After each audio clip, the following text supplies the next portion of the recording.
Delegates Young, Phillips, and Valentine. And as you can see, their attendance is right now at 33%, but hopefully we'll,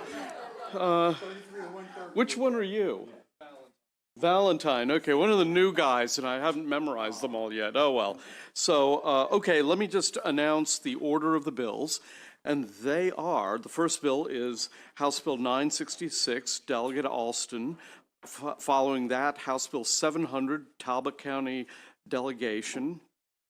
Then after that, House Bill 928, Delegate Boyce. House Bill 1002, Delegate Foley and Barve, whoever that guy is. House Bill 1027, Delegate Robin Lewis. House Bill 138, Delegate Solomon. House Bill 149, Delegate Bridges. House Bill 1130, Delegate Polakovich Carr. 1173, Delegate Stein, the Vice Chair. House Bill 1207, Delegates Miller and McComas. And then the final bill of the afternoon will be House Bill 957. And after the public hearing, we will have at least one subcommittee meeting, and we'll have that announcement. And then, so let's begin. Let's begin with Delegate Alston. If you can, is she here? Apparently not. Well, geez, I mean, we've got, well, okay, so we'll go to House Bill 700, Talbot County. Who's presenting that? It isn't 12:30 here or anything, is it? Nope, it's 1 o'clock.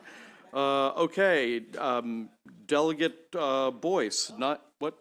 Somebody here from Talbot County? No, okay. Delegate Boyce, House Bill 928. How many witnesses do you have? Oh, all right. I'm just going to advise our friends from, you have 10 favorable and a bunch unfavorable. You know, stay or go, whatever. It's your call.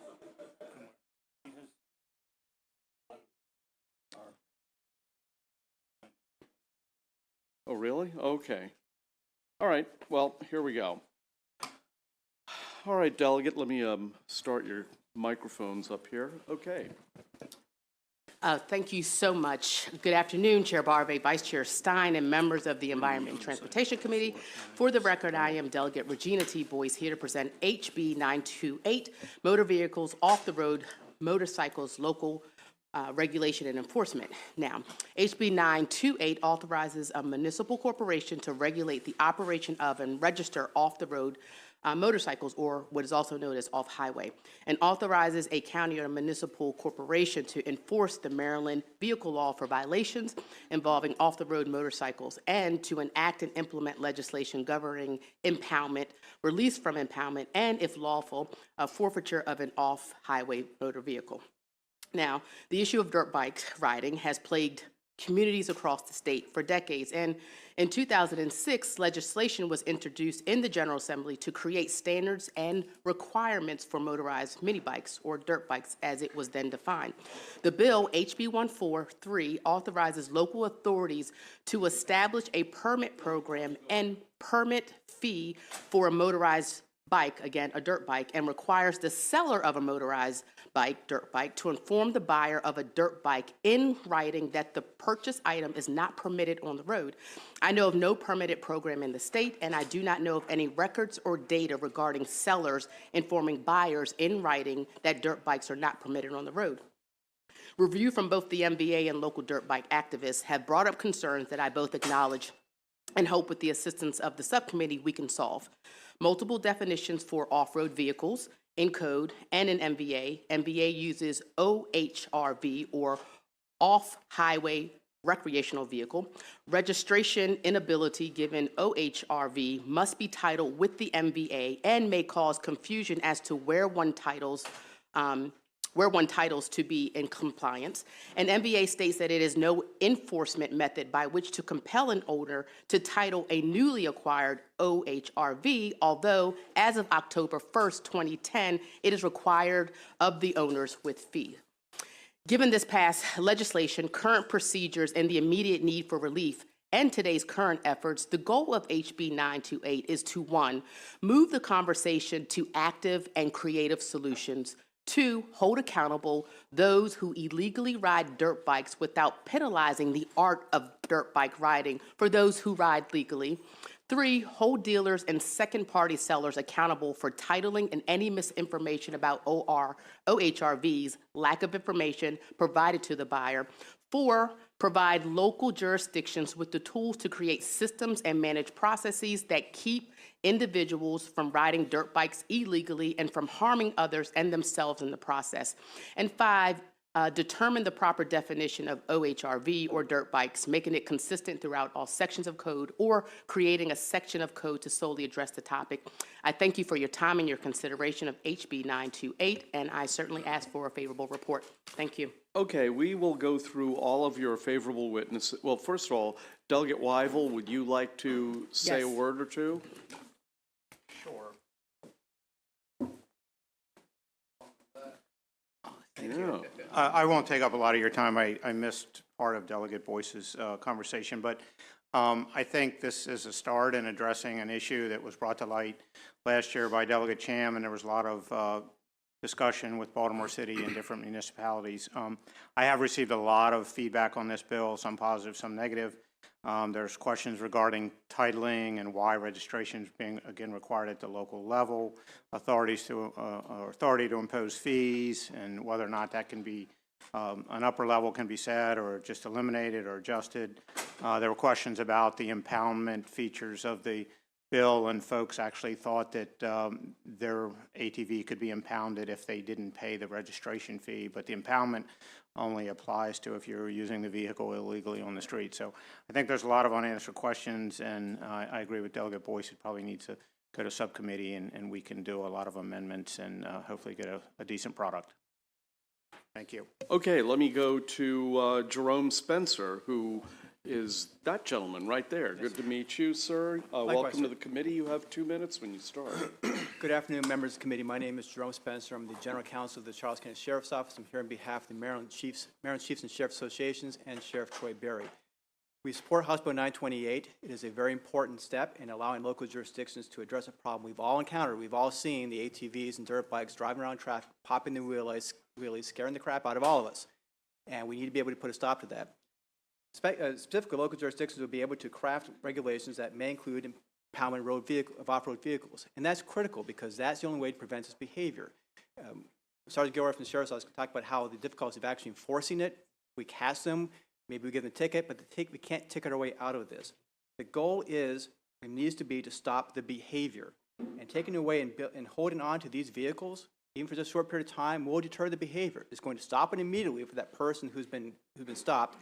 And it will hopefully provide a deterrent effect. They understand that if we engage in this behavior, we're going to lose the access to that vehicle for some period of time because of the impoundment provision. So for these reasons, we support House Bill 928 and urge a favorable vote. And we thank Delegate Boyce for bringing this bill. Thank you. Christina Gilroy. Thank you, committee. I am Sergeant Gilroy, Charles County Sheriff's Office, here on behalf of Sheriff Troy Berry. I wanted to speak on a couple things that's going on in Charles County. The mini bikes and ATVs and dirt bikes are not insured and not registered in our county. And some stats in the last couple years. In 2019, we received 701 calls for service for mini bikes reckless in operation. 2020 was 1,441 calls.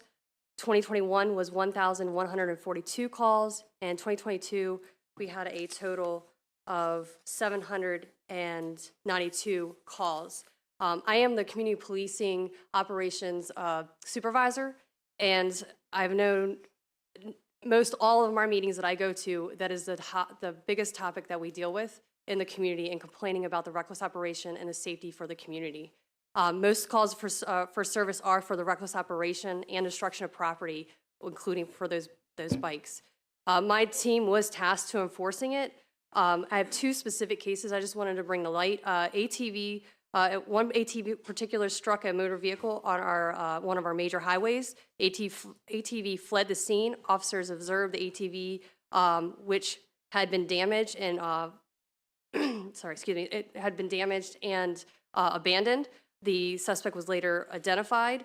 The ATV history had already been towed 2 other times before and released back to the owner because he simply owned it in this particular case. The second case was the ATV riding on the roadway recklessly were found to be stored at a business. Search warrants were done on 8 of these ATVs and located and collected for evidence. 2 of these ATVs were identified with multiple reports over the year for riding reckless on the roadways, causing dangers to drivers, popping wheelies, slowing down traffic, hindering. Out of these 8, 6 were released back to ownership because of proof of ownership of them, and they were back out. Go ahead and complete your thought.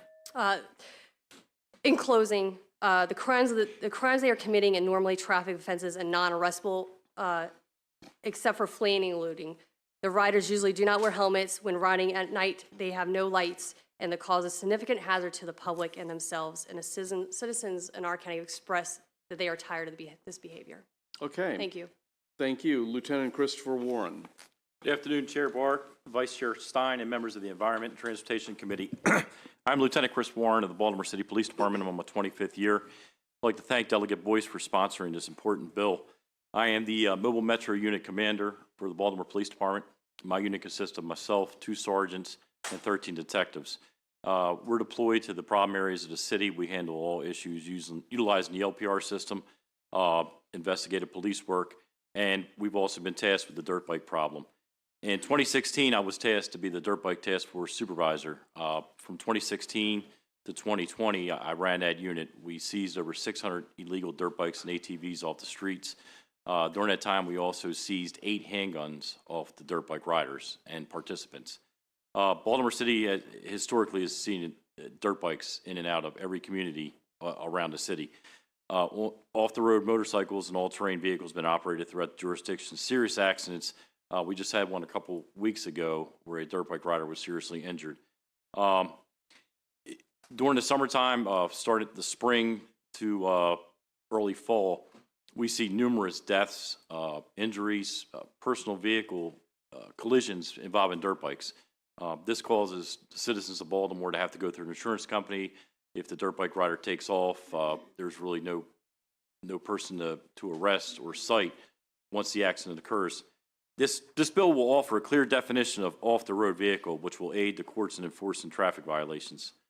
The mandatory registration will help the Baltimore Police Department identify these vehicles when being operated. Further, the lawful seizure of these vehicles will deter any further violations. For this reason, I respectfully request a favorable report on HB 928. Okay, thank you. We also have joining us virtually former Delegate Brenda Cham. Brenda, are you there? She's there? Delegate, how are you doing? I'm here. I'm doing well, Chairman. How are you doing? Good to see you. It's good to see you virtually as well. Yeah. Hey, listen, you only have you have a 2-minute limit. Sorry. No problem. I understand. Remember the rules. Okay. Well, good afternoon, Chairman Barvey, and to the esteemed members of the Environment and Transportation Committee. Thank you very much for picking up where we left off last session with this piece of legislation. To Delegate Weigel and my friend Delegate Boyce, thank you so much for, again, just taking the ball and running with it. Here in Hagerstown, this continues to be a serious problem with those who choose to ride these motor vehicles, dirt bikes, ATVs, literally on the street in 2-lane traffic, in between cars, on the sidewalks, on the side of a car. It's become very dangerous and very negligent, nearly, and I know that word is very subjective, but nearly causing accidents. I was almost involved in an accident with someone driving in the middle of me in another car. And I had to literally slam on brakes, and it jarred me quite a bit to the point where it almost caused an accident. And the person just kind of gave me a nice hand gesture, laughed, and kept driving. So certainly they are not or don't appear to be dismayed or bothered by the nuisance that they are causing in traffic, but certainly it can be very tragic if these people are hit. So I'm certainly in support of this legislation. I know I understand that it probably needs some amendments because we don't want to penalize those who have these motor vehicles legally and doing the right thing and following the law, but this certainly is intended to address those who choose not to follow the law. So I'm hopeful that some amendments can be put into place to help this bill move further, move out of the House unanimously, onto the Senate unanimously, and into law. Perfect timing. Thank you so Perfect much, and I timing. also ask for a favorable report. Thank you. Okay, thank you very much. We'll proceed to questions for the sponsor and the advocates. First goes to Delegate Foley. Thank you, Mr. Chair, and thank you for bringing this bill. My question is for the sponsors, and Delegate Weigel referenced this in his brief testimony. So two things. It goes to the registration fee. One, why registration at the county level? Because motor vehicles are registered usually at the state level, number one. And number two, what would the registration money, where would it go? What would it go toward, or where would it go, like in the general fund of the municipality or the county? Or, I mean, just describe that a little bit. Thank you so much, and I think that goes back to one of the things that I mentioned that needs to change. And so these vehicles have to be titled. You only register essentially a vehicle that is street legal. And so there is a discrepancy in that, and so that is something that probably needs to be amended. And so it would need to be potentially, and that is something I can leave up to the subcommittee about, maybe holding a database of certain individuals who have titled their vehicles for each jurisdiction. But registration is, according to the MVA, a confusing a term, because those vehicles currently have to be titled anyway as of October 1st, 2010. And so that's something we would have to change. Thank you. Thank you, Mr. Chairman. Delegate Boyce, great bill. A couple other weird questions. So it's enabling legislation, correct? Yes, sir. And I guess ignorance is bliss. This only pertains to these types of vehicles operating on roads, state roads, county roads, public roads. These are for vehicles otherwise not eligible to be on roads and therefore required to be titled. Okay, now these will be great transportation questions. Sure. Delegate's going to love it. No pun intended there.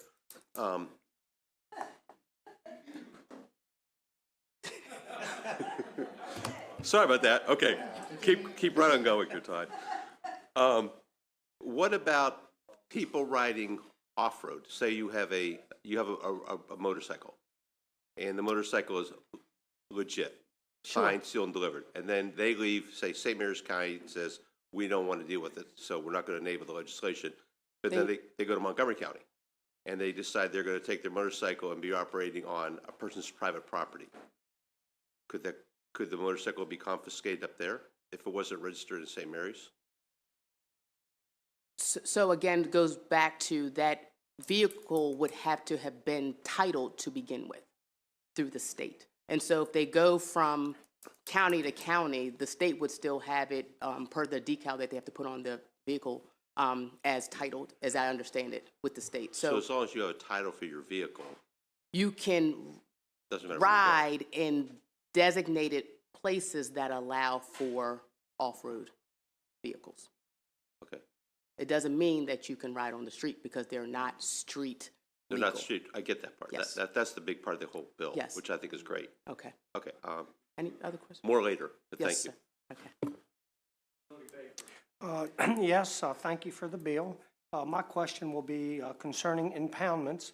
How do you envision the impoundments working? A municipality has the authority to move the law forward. So your Sure. officers pull over an off-road vehicle. The vehicle, good chance it's stolen. Okay. So then you have to impound it. So how will that impoundment work? So I'm going to let one of them answer it because I think they talked about it earlier. In most cases, the reason why there's more recycling and they kind of come back out because so long as you can prove ownership, right? Somebody can prove ownership, they can get back the vehicle. In these cases, if you are a continued offender, right, there are no repercussions for local jurisdiction to then kind of stop the behavior per se. And so it would be up to, and I'll let the lieutenant talk about that, about how we do it in Baltimore City and how it has helped in not having those vehicles come back on the road. Yeah, well, before he answers, Yes, let me, is it all right, Chairman, to tell him what my experience or thought process is behind my question? If you make it super fast. I'll make it quick. Okay, so a vehicle's stolen. Sure. It's impounded. It goes into a garage. Here I've had my, and this is not me, I'm just using you for an example. Had my four-wheeler stolen. The police department notifies me 45 days later that, hey, we recovered found your four-wheeler. I go to get my four-wheeler. I have a $1,500 impoundment fee to pay for something that was stolen from me. So how do we avoid that? So the question is whether or not you actually filed a report to say that it was That's stolen. correct, if the So report was filed. I'm not sure about those type of laws. Well, it's happened in Washington County because I've had, as an elected official there, I had a couple of calls with those types of situations. I'm actually not sure about that, but let this gentleman. Delegate, that would be actually part of the conversation the local jurisdictions will have with their communities, what an impoundment regime might look like. For example, we anticipate talking to our county commissioners about setting a fine might be the best word, but word that kind of describes it. If your vehicle has been seized for engaging in this kind of behavior, it'd be impounded by the local police department and held until a fine is paid. Commissioners, each local jurisdiction decide what does that look like. Does a fine escalate second time, third time? And the situation you're talking about with the stolen ATV, that would not be impounded as part of this bill. That'd be an innocent owner that we do other things with, to contact them, let them know we recovered your ATV. But the goal, from at least from our perspective, our belief and our hope is if we can take that ATV away, and then the government has control over that ATV for a period of time, until a fine is paid, until there's some proof of ownership, whatever it may be, or a requirement of a driver safety course. Local jurisdictions craft whatever Okay, I understand, characteristics I on that understand. they want to have. So the goal And is you not called to that, discriminate. you used the word innocent, what was the word after that? An innocent victim of their That's ATV it, been stolen. okay. Yes, this is not intended to address that person. Okay, For that's- that person, if their ATV is stolen, then used, that person should get their ATV back. I understand, thank you. And can I add something to that? There's a slightly another concerning issue, we've talked about it a lot, is that these vehicles go through the same process of titling when you transfer it to someone else. And oftentimes, people don't know the process. And so then I decide I want to give my ATV to you, Delegate Baker, and forget or kind of forfeit information to you that you now have to title it in your name. You're riding along, gets pulled over, they look at the decal and they say, oh, that belongs to Delegate Boyce, right? And you say, it belongs to me, and whether or not you're going to have to be able to prove, one, that it is yours through some type of contract. And usually, that's a discussion about sometimes how these bikes also are becoming, going from one place to another, or in some cases assumed stolen because that process is also not being fully adhered to through the transfer.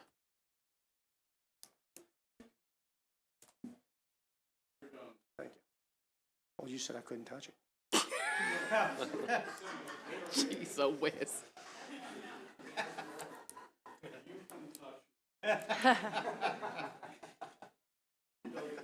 Thank you, Mr. Chair. Delegate Boyce, this is a great bill. Thank you for being here. Once upon a time, when I was a child, I made the mistake of going across the street with my ATV, and they beat me. I got beat. So they saw it. But this is an issue that is happening a lot in our jurisdiction. My neighboring colleague from Charles County, we deal with this a lot in Brandywine. I have a question, though, especially when you get into areas, it's referencing the fine structure. Yes. When you're in areas with commission forms of government or code home rule forms of government, I'm not sure, I'm asking you, would that fine schedule need to be set by the General Assembly? Will we be able to allow these various forms of government to set that fine schedule? Because again, they don't really have that legislative power. At least I know that within Calvert, they have to always come to Annapolis for any of their requests. I'm not sure. I assume the authority would allow them to do so through their kind of police departments, but that's something I would have to See, because check through about, because We don't have police departments, so I know that. Right, exactly. And, well, for Calvert County, there's a sheriff's office. For Charles County, there's a sheriff's office. For Prince George's County, of course, there is a police department and a sheriff's office. And so I'm just wondering if it would be appropriate to clearly define that more. Again, I think this is a very prevalent problem that's taking place a lot within my particular jurisdiction, I'm sure all across the state. But this is something that I get emails about every day from constituents, and so I think this is a check with great council bill. about that. Thank you. Yes, thank you. Thank you, Mr. Chair. I wasn't really paying attention. There was a question There in there, right? was. Yes. He did, yes. Okay, good. Good for you He then. followed the rules, Mr. Chair. Okay, if you could push the, thank you. Delegate Naraki. Thank you, Mr. Chair. Delegate, thank you. This is a great bill. Thank you. I really appreciate this bill. I did want to ask you, had you had a chance to see the testimony from the Farm Bureau? I got a lovely text from Colby Ferguson, and this is not intended, and again, this is where we talk about some slightly change in language. This is not intended to hurt any farmers or, again, anybody who has legally titled and legally uses their off-road vehicles. Fantastic. I figured that was the case. I just wanted to give you a chance to respond to that. So, yeah, he texted me. Okay. Thank you, Mr. Chair. Any further question? I believe I got everybody who's testifying in favor. We'll go now to the opponents. Oh, go ahead. Can I just end with something, Mr. Chair? Sure. Make Very it quick. quickly. Again, I just want to make it clear that this is, as I think many law enforcement across that I've talked to all last year, this is not about penalizing dirt bike riding, but those who rather criminalize the art form. And I just want to make sure I put You that know, out there. that just triggered a thought. Actually, for the law enforcement officials, I have a question, and that is that through the years, we've been told that enforcement is very, very difficult because you don't want to go racing around through the neighborhoods after these dirt bikes. There could be a dangerous situation associated with the pursuit. So would one of you comment on that? I mean, is this a really difficult thing to enforce, or what's your feeling on that? Because I know people are going to say that. So go ahead. In Baltimore City, we have a no pursuit policy that goes for dirt bikes, cars that are driving recklessly. When I had the task force, and what we still do today, is we utilize the helicopter, our Foxtrot. They have a camera system that can zoom in on these guys and gals' faces. And yes, men and women both do ride dirt bikes. Once they zoom in on their faces, we can identify them. We can obtain charges for that person for the dirt bike ride. It's a Baltimore City ordinance. We can also charge them with the Maryland Traffic Code. We utilize our City Watch cameras. A lot of these dirt bike riders we're very familiar with. If they put a mask on, we can still identify them through their bike. We have a couple of the original 12 o'clock boys that still ride in Baltimore. Even though they may have a mask on, we know exactly who they are. If our helicopter follows them back to a house and they see the dirt bike rider put the dirt bike in the house that violates the fire code, we do not need a search warrant to go in. We can go right in. If need be, we can call the fire department to escort us in. We do consent searches. That was a big thing. When I had the task forces, we would get a tip from a neighbor saying that their neighbor has a dirt bike and they're storing it in the house. We'd knock on the door. And honestly, a big majority of the parents, when we knocked on the door, was like, yeah, go ahead and take the bike. They were tired of seeing it. So that's, mom, grandma, they were very happy that we knocked on the door, and it was an excuse that the police took your dirt bike. So we were able to seize the dirt bike. We used the fire code to get inside the house.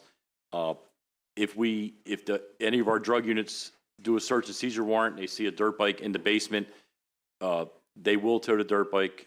So, and a lot of times on a Sunday in Baltimore, that's the big day for dirt bike riding. If the city doesn't have other crimes going on, obviously shootings, robberies, they take precedence over dirt bike riding. But our helicopter unit will concentrate on the pack of dirt bikes, the chase cars that go along with these dirt bikes.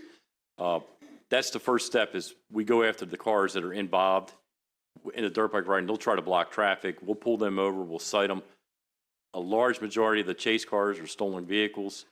If they're not stolen vehicles, they're unregistered. The person driving doesn't have a license. So when we do the enforcement, most of the time we wind up towing the car. That slows the dirt bike riding down. Then the helicopter will tell the officers on the street they're going towards the gas station at Monroe and Washington Boulevard. We'll send an officer there to block the gas station. They can't get gas. And within an hour or so, they start running out of gas. We've gotten the majority of them that way. I have another question. Delegate Lehman. Thank you, Mr. Chair, and thank you, Delegate Boyce, for this bill. Quick, sort of related to the chair's question, what about, do you deal with off-road situations? And in my neighborhood, the common tactic has been over the years with these vehicles is to cut out off the road, the neighborhood road where they ride them, and go down through the right-of-way for the electrical power lines, and which is a place where, you know, even if they weren't driving that fast, police cannot pursue them because they can't go into that area, and BG&E would rather they not anyway. Do you have off-road challenges, and how would you deal with those with a helicopter as well, or? Is that a question for me or the delegate? Yes, we will utilize. I'm sorry, it was for law enforcement. I'm sorry, that was for you. The helicopter can see, it all depends on what the season is. If it's wintertime, there's no foliage on the trees, the helicopter can see right into the woods. Now, if it's summertime and the trees are in full bloom, it's kind of hard. At night, they can use the infrared, which shows the body heat, and can see them going through the woods. And we can kind of coordinate and set up a perimeter and get that person on a dirt bike. Okay. Delegate, I think I should point out, we don't have a helicopter. You right? Most of us don't have helicopters. So our challenge is very different Baltimore City has in enforcing these. Okay, but to answer, also answer your question, there has been discussion about potentially using, I forgot the name already. Drones, thank you, drones, to do some of the work as well. So that's come up in conversation. Okay, thank you, Mr. Chairman. Thank you, Mr. Chair. So I apologize a million times because I did come in late, so I'm just trying to wrap my head around this. So currently, counties have this authority, correct? And so this extends it to municipalities. To permit and to create a permit fee. Okay, but not necessarily to require registration or to impound and the other elements of the bill. That is correct, but I would argue that it is the same difference and therefore redundant. That's my personal take. And is this bill, it seems to be newly defining, I guess previously off-the-road motorcycle was not defined, or it was defined as just like something that's not registered or something? Right, so it's supposed to be defined as a vehicle ineligible for registration because it is not street.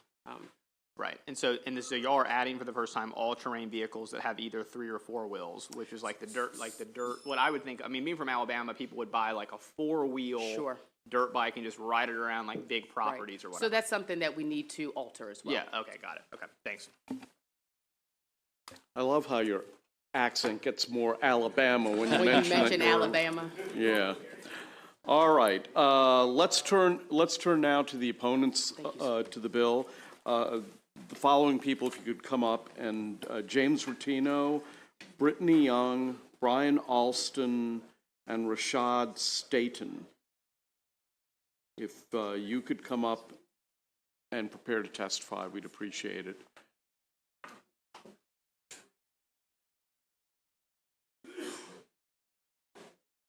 And please don't touch the buttons up there. It throws our system kind of loopy. So who would like to go? Who'd like to go first? Good afternoon, Mr. And if you could bring the microphone closer to your mouth. There we go. Here we go. Good afternoon, Mr. Chair, members of the committee. For the record, Brian Alston, State Circle Strategies, here on behalf of B360 Baltimore. You have our written testimony. B360 utilizes dirt bike culture and STEM education to end the cycle of poverty, disrupt the prison pipeline, and build bridges in the community. You will hear from Brittany Young, the founder of B360 as well. We see this bill as redundant, as previously stated. County and municipal governments currently have the ability to develop policies and enforcement mechanisms to address issues in their communities. As it relates to this issue, Section 102.1 of the Transportation Article supports this notion. Baltimore City has regulations, as you heard from a Baltimore City police officer, As well, last legislative session, this very committee heard HB 1143, Allegheny County and Garrett County all-terrain vehicles and snowmobiles, sponsored by Allegheny County and the Garrett County delegation. And it was signed into law by Governor Hogan. Again, we see this bill as unnecessary since municipal governments and counties already have the ability to address this issue. We thank you for your consideration of our testimony, and we ask for an unfavorable report as presented on HB 928. I take that Brittany wants to speak next? Yes. Okay. Yeah, I can go next. So thank y'all for having us again. So I'm Brittany with B360. We work with so far 9,000 young people and counting who do not want to ride in streets, who do not want to be seen as criminals, and who actually on the right side of the conversation. What bills like this do is make it impossible to do things the right way because it is not favorable of the youth and young adults we work with. In our city, it is a misdemeanor for possession, and laws like that only further incriminate Black people in our communities. As we pointed out before, Kent and Garrett County passed a law while we were fighting another law last year that would have made it a misdemeanor to ride dirt bikes for the state. So for me, the issue that we constantly run up against is, yes, we want people to be out of streets, we want people to be safe, but you cannot penalize and criminalize the Black people in cities without penalizing and criminalizing the farmers and the ATV riders also who are in the counties. And so when we're talking about solutions, we want to find a solution that makes sure at the state level, you can register your off-road OHV vehicle, you can get titled, and you can make sure funds go towards a safe space. Like I said, it's 9,000 young people, just as my own org we work with, who deserve a chance, who deserve opportunity, but this bill does not address them, and it does not make sure they have a place to go. You'll see next to me, which is Treasurer and Deron. They are the face of our communities, of our campaigns, but under this bill, they would be required to register their dirt bike. How can they afford it? Their parents cannot afford it. And so what we're asking, what I'm saying we should get is finally having the information at the table to make sure we have the spaces, but also the mechanisms to make sure people can ride safely. And so I encourage you all to just think a lot differently and to actually have a committee instead of constantly bringing us to Annapolis and getting my kids out of school, where we just talked about this last year. Is Rashad Staten here? Deron's going to testify for Rashad. Okay, I'll allow it this time. But ordinarily, you have to sign up the person by name, but if they're replacing Rashad, that's fine. Go ahead. Give us your name, please, for the record. Daron Harrell. If you need me to spell it, DARON HARELL. Okay. Go ahead, 2 minutes. So me is like coming up in Baltimore City, like knowing that it's a misdemeanor for even owning or possession of a dirt bike is wrong. I feel like it's wrong because it's something that we love, like criminalizing stuff like dirt bike riders and stuff like that shouldn't be really a big thing because like it just is not right. Like, for instance, like how you said criminalizing dirt bike riders and all we just want is a safe space to ride. Is not really right. I can't really speak on too much right now. I'm everywhere, but like I just feel like it's wrong. Well, we appreciate you coming here and testifying, of course. I'd like if you're finished. Are you finished, or do you? I didn't interrupt you. Yes, for right now, I'm finished. Okay, good. All right. Let's go to James Rotino, who's joining us virtually. Mr. Rotino, welcome to the committee. You have 2 minutes. Hi, committee members. Thank you for having me. My name is James Rotino. I am president of the Maryland Off-Highway Vehicle Alliance, the #1 organization in the state of Maryland promoting sustainable access to OHV recreation. And speaking with our members, they do not support HB 298. As originally written, it does not end up addressing illegal use of off-highway vehicles and does not enumerate the police with any new policing powers that they currently already cannot enforce through Maryland Traffic Code. It is important to recognize that what this bill would do, which is entirely unique, is require the registration of vehicles with county and municipal governments. That's not something that has ever been done to date. You do not have to register your car, your truck, your kayak, your boat with your local county government or local city government. There's also no limit on the registration fees currently being proposed. They could charge $1,000, $2,000, and in the process have defined an off-road motorcycle to include ATVs and side-by-sides currently used in farming operations, requiring your local farmer to pay exorbitant fees just to keep maintaining their currently owned property and vehicles.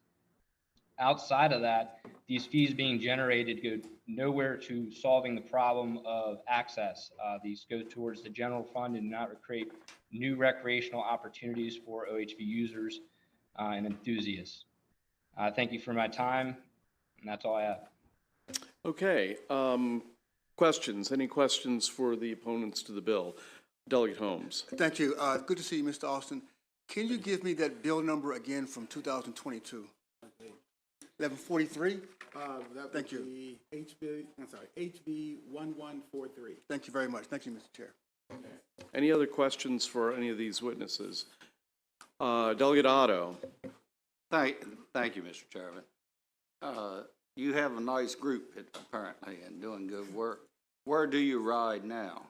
So we work with our city, even though we have that ordinance. So we work with the police commissioner. I know Sergeant Warren very well. And so we ride in abandoned parking lots, abandoned lots in general, and then at the B&O. Our big campaign is why we have these hoodies on. It's called Ride for Change. We're working on a 20-acre campus right in Baltimore City. So our goal is to be able to not only have people ride, but to fix bikes, repair them all under one campus. But right now we're scattered throughout the city, and we've been pulling in people to work with us to get them out of traffic. Thank you. Any further questions? Delegate Lehman. Yeah, so I want to understand, thank you to Delegate Otto for that question, because I wondered also, I remembered this discussion from previous sessions, but going back to where you ride, how do riders get from point A to point B, though? How do they get on their bike from another location, from their home or wherever they're coming from? Are they not riding on streets or sidewalks? Or? Correct. Yeah, so we support people who want to ride safely. So literally think of Uber for dirt bikes. That's us. We transport the bikes, and then I own a fleet so far of 30 dirt bikes. So I legally, well, B360, we legally own those for people in our spaces to be able to ride. And if you do have a vehicle, we come and get it for you. There is no one riding to our spaces. Okay. And then my other question is about the statement of criminalizing this activity. So do you feel like just by requiring registration, that is criminalizing the riding, and how so? Good question. So yes, right, because once you make people register it, you have to worry about enforcement, and that's what we've seen in Baltimore, and that's what the constant problem is. So if you require people to register and it becomes impounded, that means more officers get stressed to enact that law, which means more Black people specifically, who is the issue, will have to have law enforcement. And so criminalization could be something as simple as not being able to afford a fine, which could lead to, in our city, it can turn into like arrest directly for not being able to afford the fine. It is also the criminalization of people who can't afford it. And then, like I said, our constant issue is having young people and young adults in general have interaction with police enforcement, but we don't want that to happen. Well, I just am going to say, I hope you can continue talking to Delegate Boyce about how to get, to address the issues of unsafe riding. And, and I'm going to speak to what I've seen in my community over the years. And you talked about rural areas. This is an issue in an urban area, but in my very suburban neighborhood, it is a huge problem. And it's a mix of riders, Black, white, and brown. So it's problematic when the riding or riders, habits endanger other people, endanger motorists, endanger pedestrians, and that kind of thing. And I hope there's a way to get at this. But thank you for being here today. Thank you. Okay, so I see no further questions. Thank you, one and all. That concludes the public hearing on House Bill 928. Let's proceed to House Bill 966. Is Delegate Alston with us? I think she is. There you are. And if you want to bring up supporters,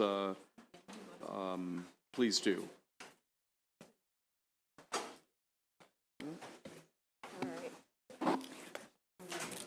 Delegate, we have a 4-minute time limit in our committee, so. Thank you, Mr. Chairman.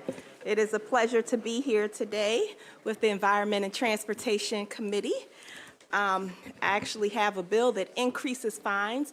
The first thing I'll start with is a sponsor amendment that eliminates the fiscal notes. I think everybody will be happy with that, including our Department of Transportation. The amendment will strike all references to the VEEP program, and that's what was driving the physical note, so that's the first thing. This bill is an important bill. Many of us have problems throughout our community with loud vehicles making noise. I had a constituent well into her 70s that complained that at 4 and 5 o'clock in the morning, she could not sleep because the neighbors were revving up their car as they were coming home from racing, driving, whatever. But it was causing the senior citizens an inability to sleep. And as we went through the community, we found that this problem was happening more and more. So this bill aims to address that problem. I know for years you all have been trying to tackle the problem of people bypassing the exhaust system, not only for the health reasons, but also for the noise reasons. And I'm aware that you have bills that you're considering right now that address the decibel levels. What this bill specifically does after the amendments will be to increase the fines for people who continue to violate our state laws. So currently it's already against the law for a person to modify their exhaust system. So this bill will increase the fine to $250 for a first-time offense and an automatic suspension for a second-time offense if they do not make the repair. And on a third offense, their registration would stay suspended until the repairs are made. I think we have to send a strong message to people that they cannot make these modifications without consequences from our law enforcement authorities. I know that bills are introduced by other delegates. We're definitely open to amendments, but I trust that the committee will do something to address this very serious problem of noise and the racing and the danger that this type of activity and behavior poses in our community. And with that, I'm happy to address any questions that you all have. Well, we'll hear from John Becker, who lives in the wonderful city of Rockville, Maryland, and then we'll go to questions. John, welcome to the committee. You have 2 minutes.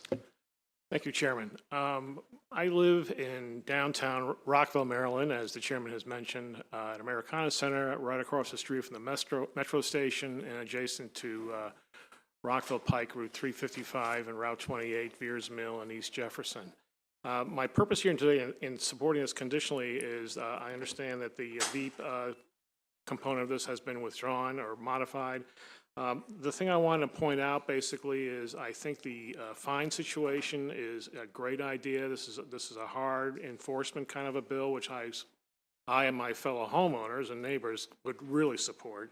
I would say on a subsequent or repeat offender kind of thing, maybe a little bit lighter kind of a situation. I think in conjunction with what the delegate has sponsored here and all the other bills that are coming through the system right now and be testifying again this afternoon, is that a combination of working together and finding the right road to go ahead and go forward so we can address this matter. With that said, I want to thank the chair, the vice chair, and all of you committee members for considering this situation. I want to thank the sponsor for bringing this forward. I like this bill. I would strongly support S. And also, as far as subsequent repeat offender situation, maybe a little bit lighter, but I thank you for your time and good luck. Thank you very much. And for those of you who served here last year, he is a neighbor of former Delegate Jim Gilchrist. So, yeah, right. Okay, Delegate Love has a question. Thank you, Mr. Chair. Good afternoon, Delegate. You mentioned some amendments. Have you sent those into the committee? Yes, the amendment office drafted them. Are they not uploaded in the system? They are not. Okay, So if you could just email them I will to us, email them great. to the committee. Thank you. You're welcome. Terrific.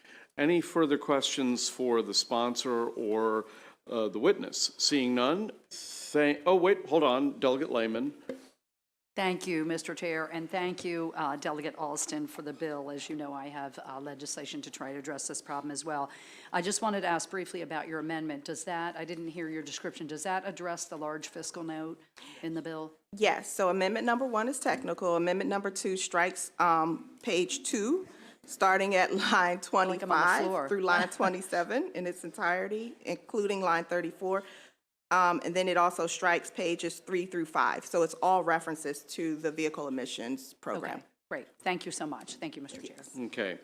There appear to be no further questions and no questions from our friends from Judiciary. So that concludes the public hearing on this bill. Have a wonderful day. Thank you all very much. And let's proceed to House Bill 700, Talbot County. And there he is, like magic he appears. Thank you, Mr. Chair. It's good to be here today with the committee. For the record, Delegate Chris Adams, Chair of the Talbot County Delegation, here to present House Bill 700, titled Talbot County Speed Monitoring Systems, intersection of Maryland Route 333, Oxford Road, and Bondfield Avenue. The bill responds to a tragedy in my wonderful community and district in Oxford. That tragedy has culminated in a local effort to improve the safety of this particular road. As you come into Oxford, you can do 55, but of course that quite often means on straightaways much higher. And then it goes immediately into Oxford to very low speeds of 25 and 30 miles an hour. So what we're after in this bill is a speed camera that will improve the enforcement mechanism. The bill, with my sponsor amendments, adopts Maryland Department of Transportation's suggestion as to how to handle the revenues and broaden the use of those dollars for the town of Oxford.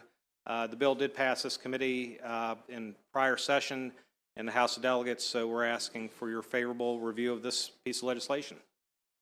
Okay. Yeah, and the sponsor is now in the Senate, isn't he? Which is where it died. Yes, and he's got the cross-file for this bill. Okay. Delegate Healy has a question. Oh, wait, hold on, wait a minute. I'm sorry. I forgot Cheryl Lewis, who's testifying virtually. Cheryl, welcome back. You have 2 minutes. Chairman Barv and committee members, thanks for allowing me to be here. It's nice to see you. I think this is my 3rd or 4th time. I think so. I am the Oxford Town Manager, and I thank you for this opportunity to speak to you on behalf of the elected officials and citizens of Oxford, Maryland, and we greatly appreciate this virtual option. A letter was submitted prior to today providing further details regarding our request for a speed monitoring system to assist us in enforcing safe speed limits in our small community.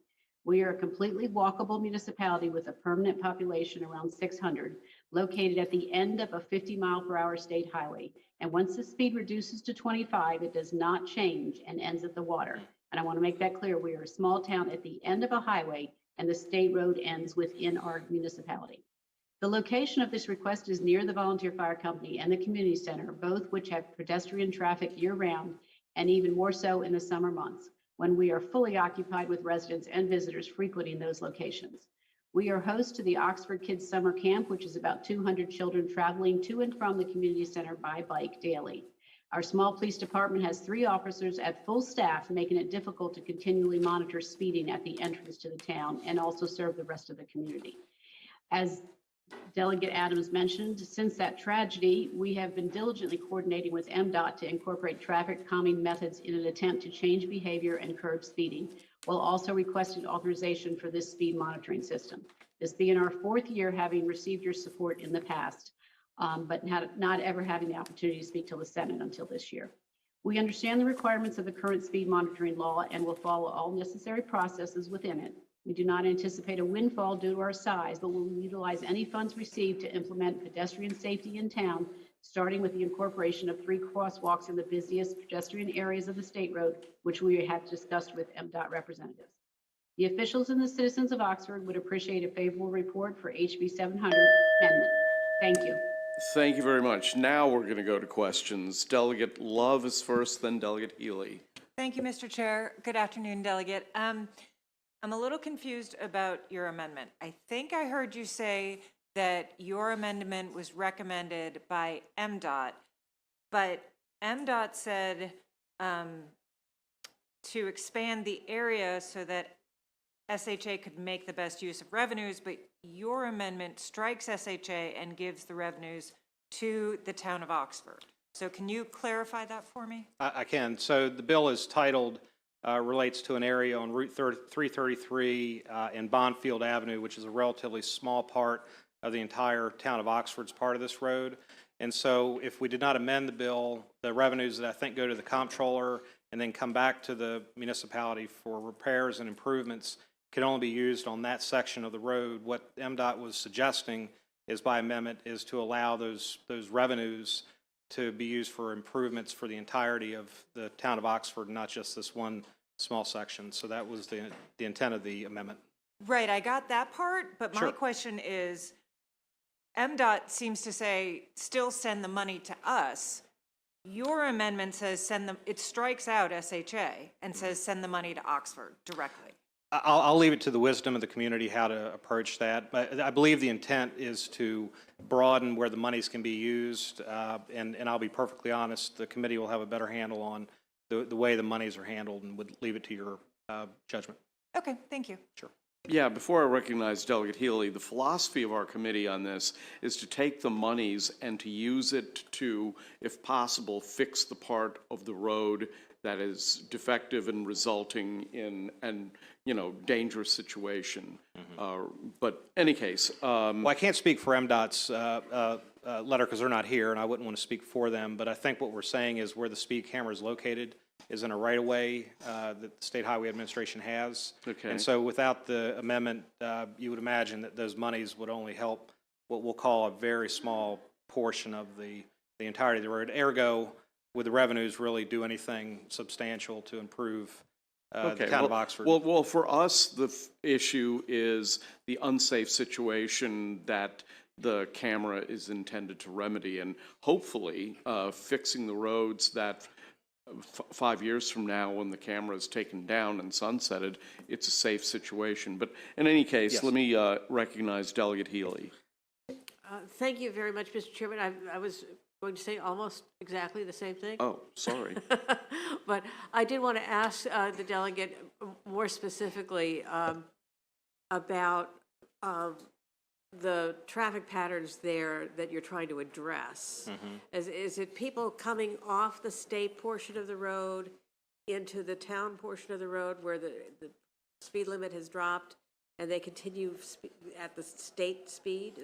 That's what happened? So I'm fortunate to have the town here who could answer it directly. They live in the community. All I can tell you is when I visit the town of Oxford, as you would expect I would on a regular basis, you're driving on a state highway that ends basically at the ferry at the end of the road. And so it goes from, as the county or the town manager said, as it goes from 55 miles an hour, it immediately goes down to the 25 miles an hour. And where is it that you want to put the camera? If you don't mind, since we have the town here, how about if we let Oh, yeah, them that's respond? fine. Sure. Yeah, go ahead, Cheryl.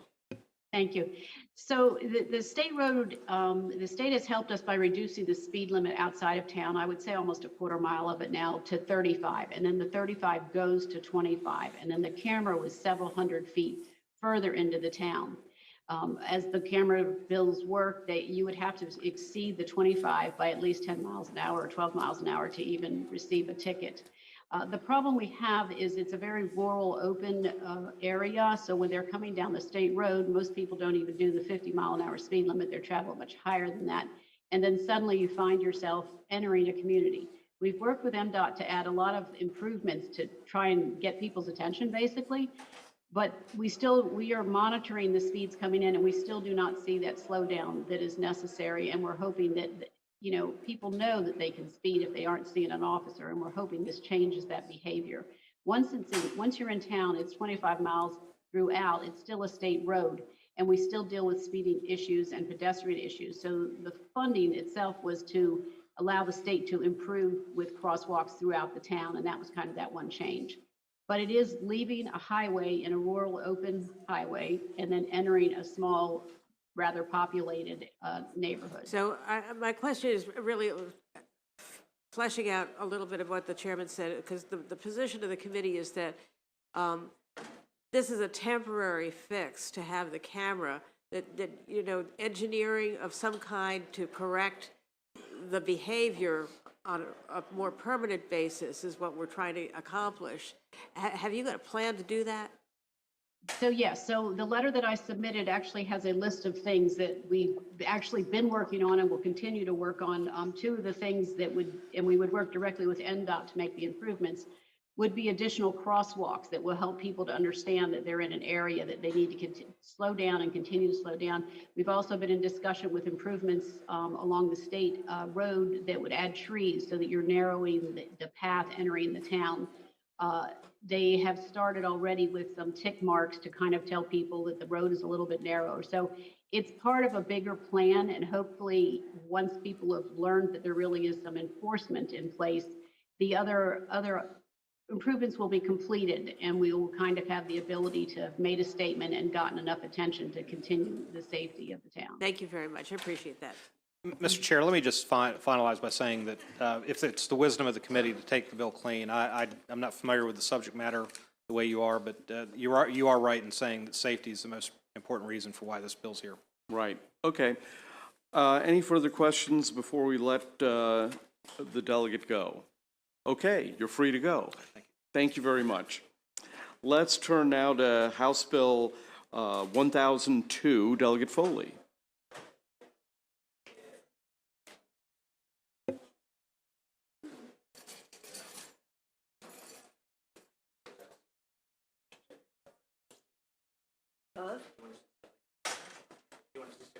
Yeah, please. And here it is. Delegate Foley's simple little bill. Again. But I just want to say, unfortunately, one of our witnesses is in another hearing, and she'll be joining us shortly. But this is like a photo op, right? So we have all of these parties here testifying in favor of the bill. So anyway, thank you, Mr. Chairman, and thank you for sponsoring this bill with me. For the record, I'm Delegate Linda Foley, and I'm presenting HB 1002, Commercial Vehicles Police-Initiated Towing Alterations. For those of you who were here last year, this bill amends legislation passed by the General Assembly in 2022, which established requirements for police-initiated towing. As part of an agreement last year, the chairs of the Environment and Transportation Committee and the Senate Judicial Proceedings Committee charged a work group to develop a process of rate setting and dispute resolution for towing charges generated by police-initiated tows. It is important to note that this bill represents a compromise among affected parties, the towing companies and the truckers. It reflects many months of negotiations on issues left unresolved by last year's bill. The 2022 bill expressly called for resolution of these issues by October 1, 2023. HB 1002 provides consumer protections for motor carriers and truck drivers involved in tows dispatched by the Maryland State Police by establishing a committee on rate setting and complaint resolution for police-initiated towing. The committee would be overseen by the Department of State Police. The committee would be composed equally of trucking and towing industry representatives as well as government agencies, a representative of the insurance agency as well, to make recommendations on or before December 1, 2023 on maximum allowable rates for police-initiated tows, which the state police would then just sign off on, okay, by January 1, 2024. The bill also requires the committee to review these rates at least every 3 years and recommend a process for resolving towing complaints and make any additional recommendations as appropriate. Additional details on how the bill amends last year's legislation are contained in the testimony submitted by the affected parties and the folks here. Those delegates who were involved in last year's legislation know that the issues addressed by this bill are contentious and complicated. All parties involved believe the committee structure outlined in HB 1002 will provide a fair and reasonable process for establishing maximum rates, resolving disputes, and addressing matters of importance to the industry with minimal involvement of the state police. I commend the parties affected by this bill for their willingness to work together to get to this point. I believe we've reached an agreement that represents good public policy with respect to police-initiated towing, and I ask for a favorable report. Thank you. Okay, who would like to go next?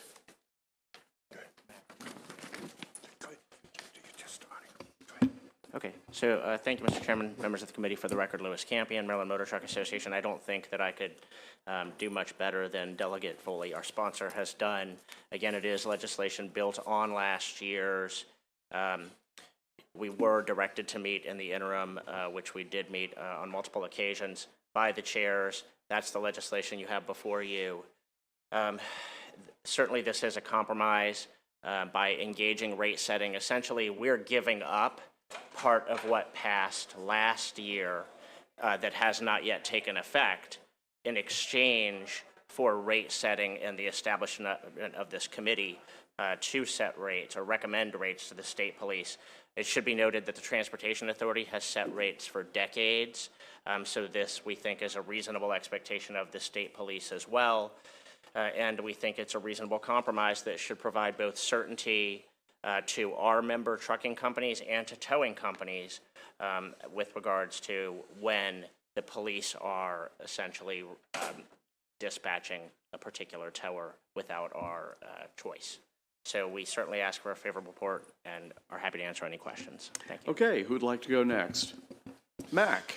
Thank you very welcome to the much, committee. Chairman Barve, Vice Chair Stein, and the members of the committee. For the record, my name is Mac Middleton. I'm with Cornerstone Government Affairs Group, and I'm here today representing OIDA, which stands for the Owner-Operator Independent Drivers Association. And I did it to the testimony given by the sponsor as well as Maryland Motor Truck Association. OIDA and Maryland Transportation Truck Association worked in tandem on our side.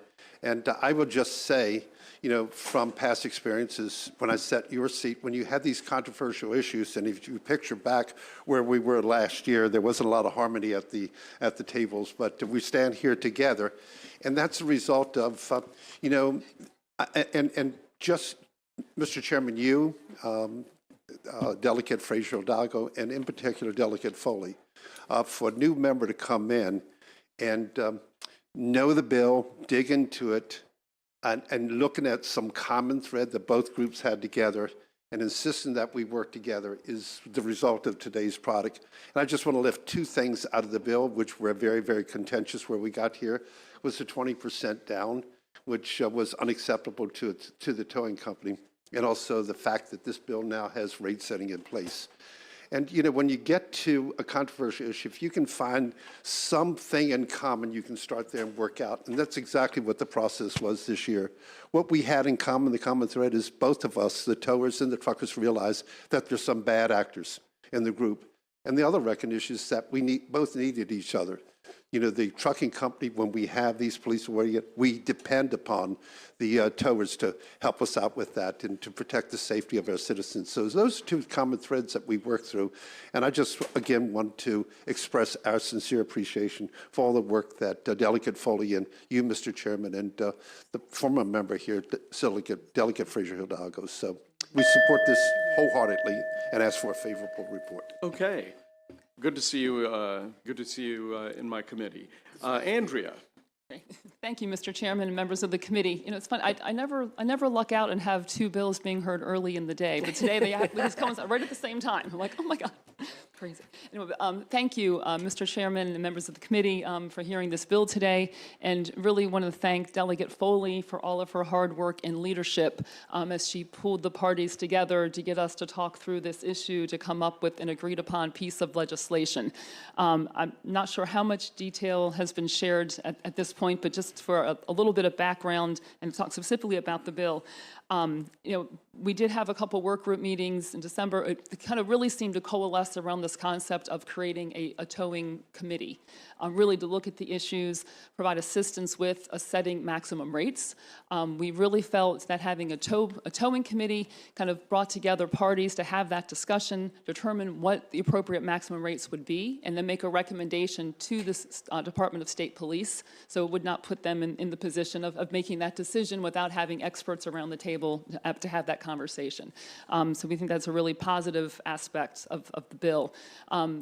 This committee can meet as often as it needs to. It does specify in the bill it should meet at least once every 3 years to revisit the rate structure. But really that group can meet as often as it needs to take up issues. We wanted to make it very clear that other matters could also be discussed by this towing committee. and that was in the legislation as well. So other additional matters of interest to the industry to look out for their best interests, really across the board on both sides. So we were really pleased that we came together for this. And I guess most importantly for my client is that 20% provision, at such time those rates are created and established and published, DLS will be notified that 20% provision will then be vacated in the legislation, which was a key point for them last year, as you probably remember. But with that, we would urge a favorable report on the legislation. Thank you. Thank you. Who'd like to go next? Are you the gentleman who last time you were here, I left the room and you commented that you also saw Led Zeppelin? Yes, I did. Okay. A 4-day concert. I couldn't remember which day, and I actually went back. It was the 28th I went to. Where was the? That was down at the Capitol Center. Cap Center. Yeah. Oh, yeah. They had a 4-night, Yeah. actually, I should say. Yeah. What year? That was, wasn't that 77? I think it was 77. Yeah, 77. Yeah. Those years are kind of blurred. The chairman appreciates people with good taste in music. Yes, yes. Would have went to all 4, just wouldn't have survived if I did. No, you wouldn't be able to hear anybody right now. No. Anyway, thank you. Give us your name and please proceed. I'm Charles Parrish, Legislative Chairman for the Towing Recovery Professionals of Maryland. Also own and operate a towing company, minority-owned actually, towing company in Baltimore City, Baltimore County, Hartford County, and Carroll County, Vision Wrecker Service. I'm here today to especially thank Delegate Foley for towers aren't the best to work with. You're all right. And I appreciate she's been with this from day one, and I appreciate working through this. And I pretty much want to do a me too to what Andrea said. It's all been said in a great speech by you as well. And I thank you, and I think the format to which this bill was set up is what is needed. I'm a tow board guy, as you know. I've been in here before. So I believe in these committees, and I think it's where it's going to be best for all of us involved. And like I've said before many times, nobody wakes up to see a tower. We're not on your budget. We're not on the plan. Let me see Charlie today. It's not going to happen. So, me too. Thank you again. Okay, thank you. And Vince Fluck. Vince? Oh, there we go.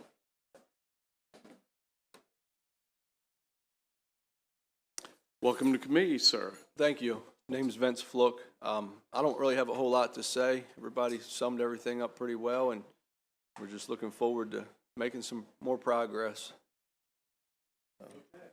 We have a question. Delegate Terrassa. Thank you, Mr. Chairman, and thank you, Delegate Foley, for continuing to work this out. I really appreciate all your hard work on it.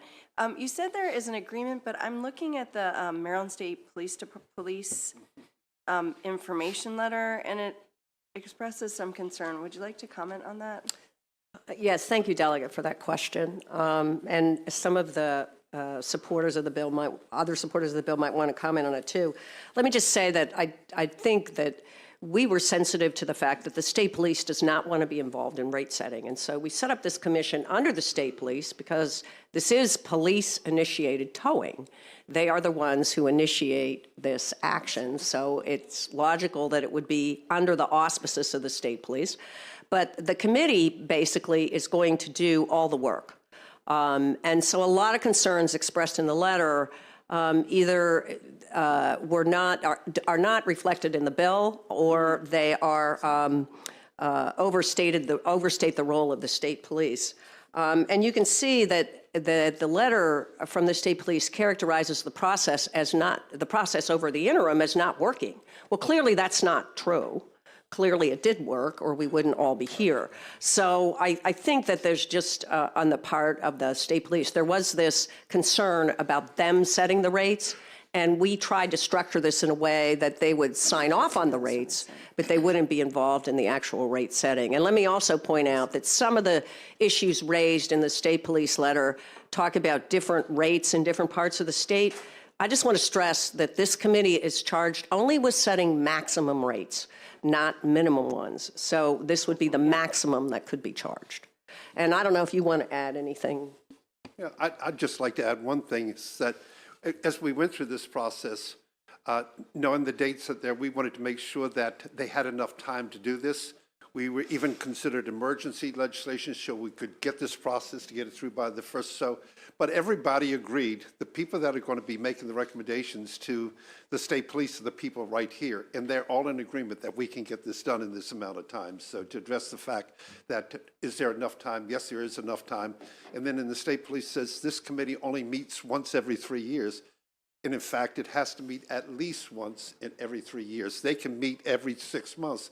And then, you know, we didn't want to get down in the weeds with some of the insurance issues and whatnot. We felt that those would be better resolved through this oversight committee where those issues like insurance, who pays the liability when car goes in the storage lot, the liability that goes with it. So there are multi-purposes for this oversight committee besides just setting rates. Can I add something, Mr. Chair? Or go ahead. Go ahead. Go ahead, Mel. Just also in response, so one of the things in the state police letter, it's in their second paragraph right near the end where it starts talking about that they regulate all these various other entities like security guards and private detectives, security systems, but they don't regulate rates for any of those. That's entirely different because I get to choose what security company I want to hire or what alarm system company I want to hire. We're talking about only on tows where the state police dispatch the tower. The provisions in the bill we passed last year allow for tower of choice, but if that means we get to select the tower, and if we do that, then actually all the provisions of the bill or the law that we passed last year go away, because now I have chosen that tower and they're not dispatched by the state police. So I think that's an important designation. Yeah, and I guess, and I would just add one more point. On the last page of their letter, there's the second paragraph. It talks about the definitions of recovery and towing and how it gives the inference that it would be every light-duty tow could be affected by this. But if you look back, this section of the statute, we're dealing with commercial vehicles only. We're not dealing with light vehicle towing in your cars and trucks. I mean, we're dealing with commercial vehicles. And I think that was pretty clear in the legislation is based on the section that it's in, as well as the definition, and that's what it pertains to. So I don't think we really understood what point they were trying to make with that, because it's very clearly commercial towing that we're referring to. Thank you. Thank you. Thank you, Mr. Chair. And thank you, Delegate Foley, for pursuing this and for all the hard work you've put in.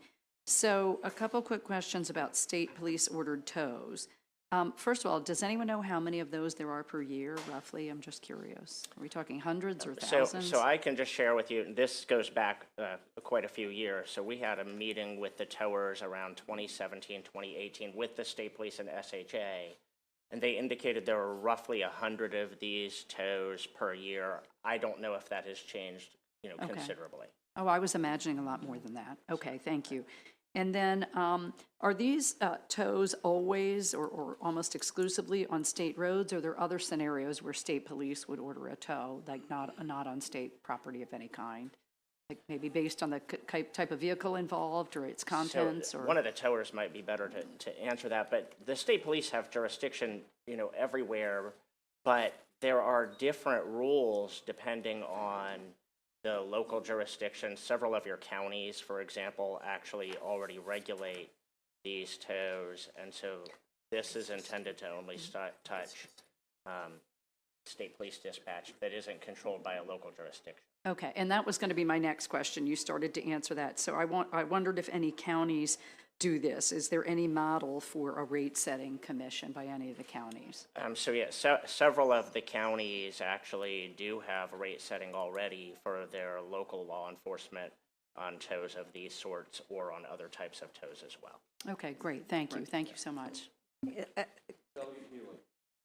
Thank you very much. Delegate Foley, thank you so much for this bill.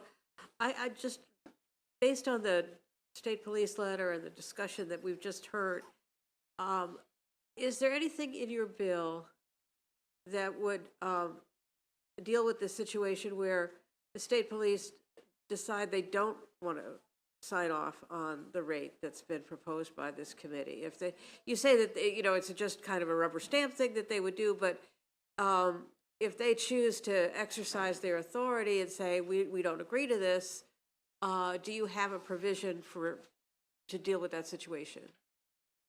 I mean, as I would say, Delegate Healy, well, we really don't anticipate finding ourselves in that situation. It's a 7-member towing committee.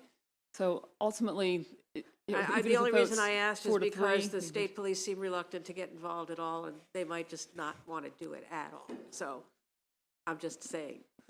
Yeah, and I think that's why we structured it the way we did, and we ensured we had an odd number of members on the board. So if there is a disagreement and maybe the vote's 4-3, I mean, hopefully they'll work together and we'll come up with an agreement. But we were also anticipating if there is an agreement from the towing committee that goes to the superintendent, there wouldn't be any reason for him or she to object to that if it's agreed upon by the committee.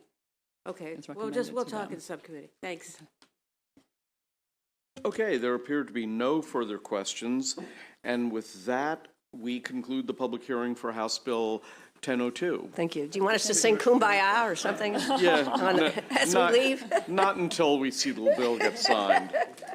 Okay. Thank you, Mr. Chair. Yeah, Delegate, House Bill 1027, Robin Lewis. Robin, welcome back to the committee. Thank you, Mr. Chair. I actually draft legislation just so I can come back and see you. Oh, that's so nice. If I may, Mr. Chair, bring up my panel. Yes, please do. Dan Katz, Charlie Scott. I'm not sure if Ronza is here. Ronza, Central Maryland Transportation Alliance. Okay, thank you. With that, if I may. Thank you, Mr. Chair. I'm Delegate Robin Lewis. Well, this feels lonely. That's no good. I don't like that. I'm Delegate Robin Lewis here on behalf of House Bill 1027. Mr. Chair, Mr. Vice Chair, esteemed colleagues, old and new. Now, some of you have heard me talk about the importance of improving bus transit. Some of you have heard me ranting and raving about this since 2018. And here we are in 2023. We haven't achieved our goal yet. We have not yet got to the point in Maryland where our bus service that's delivered by the Maryland Department of Transportation, MTA, or some of the other local bus agencies, transit agencies, it's not where it should be. We're not the world-class transit system that we deserve. And without improving the quality of bus service, we're never going to be a 21st century transit ecosystem in Maryland. So I'm going to keep ranting and raving till we get it right. The bill before you proposes to expand the enforcement or protection of dedicated bus lanes statewide. Now, when I talk about the protection or enforcement of dedicated lanes, what do I really mean? This is what I mean.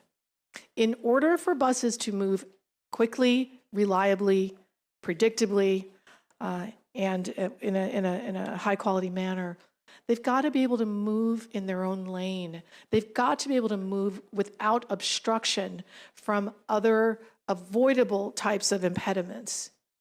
There are a couple of ways to do that. Some of you are probably familiar with the concept of bus rapid transit, or BRT. That's one way to protect buses, enforce their lanes, and keep them moving so that the millions of Marylanders who depend on them can get where they're going. But BRT is expensive, it's complicated. A dedicated bus lane is a much simpler approach. It involves nothing more than designating a lane for the buses to use, and you indicate it visually by painting that lane red. And then you do all you can in terms of policy, design, education, and signage to keep impediments from slowing down the movement of the bus. That's a dedicated bus lane. This is a simple, cost-effective approach to improving bus service that's being used in great cities across this country and all over the world. A few years ago, this committee took the brave step of passing legislation to establish dedicated bus lane enforcement principles, policies, enabling policies. And I thank you for that. And I'm back to ask you to do just a little bit more so that we can deliver great bus service. The bill before you I'll just let you know that since it was introduced, there are a few amendments and improvements we'd like to offer, but basically, and I'll talk about those, but the bill before you establishes enabling legislation so that MDOT and other local transit agencies can enforce, protect dedicated bus lanes using camera technology. I'd further like to mention that unlike in 2018, when I introduced my first onboard bus enforcement bill, the technology today is actually much better and much more accessible. And you'll hear a little bit more about that. Again, enabling legislation to improve the quality of bus service. I'll also flag for my esteemed colleagues here that improving bus service is also a climate intervention. Our legislature passed last year a bill entitled the Zero Emission Bus Transit Act that will support MDOT to convert its entire bus fleet from fossil fuel burning to electric. And as we've already made that commitment to make buses more climate friendly, we should also, at the same time, do all we can to improve the service that those buses deliver. I am going to wind up by just flagging a couple of the amendments that you will see more of. We've submitted draft amendments. We're waiting for them to come back. You've run way over your 4 minutes because we didn't have the timer originally, and then I had them set it to 2, and I think. Oh, I didn't realize. Okay, thank you, Yeah. Mr. Chair. I'd be happy to wind up there and ask for your favorable report. I'll just, if you don't mind, I'll just tell you who's here on my sponsor panel. Well, I can read their names off. Yes, sir. Thank you so much. Okay. We have Charlie Scott sitting next to you and Dan Katz. So who would like to go next? I'll go. Okay. Mr. Chairman, members of the committee, thank you for the opportunity to testify today. For the record, my name is Charlie Scott, and I'm with the Washington Metropolitan Area Transit Authority, better known as Metro. And at Metro, we are preparing to launch a program later this year in partnership with the District of Columbia to begin automated enforcement of bus lane and bus parking violations. A portion of our bus fleet will be equipped with cameras to detect and record vehicles that are blocking bus lanes or bus stops. Warnings or tickets will then be issued by the District of Columbia. Our focus, of course, is on improving the experience of our bus customers, and we know that on-time performance is one of the key factors in improving customer satisfaction. The ability of our buses to make full use of dedicated lanes will improve reliability, making bus service in these corridors much more attractive to future customers as well. We would like to extend these customer service improvements across the region, and HB 1027 is key to enabling this to occur. In fact, just earlier this week, we submitted a federal RAISE grant application to the FTA seeking funding for some dedicated bus lanes in Prince George's County and Silver Spring, Silver Hill Road in Suitland, and Georgia Avenue in Silver Spring. And also, as the delegate mentioned, there are additional amendments being worked on, and we know that with amendments to provide enforcement of parking restrictions at bus stops, this legislation will have benefits beyond the corridors just with the dedicated bus lanes. Across the region, our jurisdictions have made investments to ensure that bus stops are ADA accessible, so enabling enforcement of parking restrictions for bus stops will have direct benefits for our riders who have specific mobility needs. For these reasons, I urge the committee to provide a favorable report on HB 1027 as amended. Thank you. Thank you. Dan, go ahead. Thank you, Mr. Chairman, Vice Chairman, and members of the committee. My name is Dan Katz, and I am with Hayden AI, a technology company that is working to empower transit with new tools to improve their service and make it safer. We strongly support HB 1027 because it unlocks new technology for transit systems across Maryland. So agencies here in Maryland have the authority to utilize technology currently available in California, New York, and in DC. This technology is working to fix a well-established problem. Illegal parked vehicles obstruct transit buses, whether blocking a dedicated bus lane, parking at a bus stop, double parking into a lane of traffic so cars cannot get around, bus cannot get around cars, it greatly undermines the safety and on-time performance of transit systems. This new technology is mounted inside transit buses, allows the buses themselves to capture video of illegally parked cars that obstruct transit or trucks. Utilizing small cameras that are mounted inside a bus windshield, the system understands the location of parked vehicles within a 10-centimeter accuracy and knows their location and also knows exactly where the no parking zones are and when the times they are in effect are. The technology focuses on objects, not people. It can identify an illegally parked car that is obstructing a bus, so a transit agency can then forward that information to the local parking authority. Video that does not evidence any violation is not transmitted and is destroyed. These systems work and they do change behavior. In New York City, they've installed this on some of the most congested segments on their bus routes. And with the systems in place, they have seen improvements of up to 36% on bus speed in the bus lanes from before the installation. So that is the kind of success HB 1027 can bring to Maryland. Thank you, Mr. Chairman. Thank you. Is Sarah Sample with us? Oh, there she is.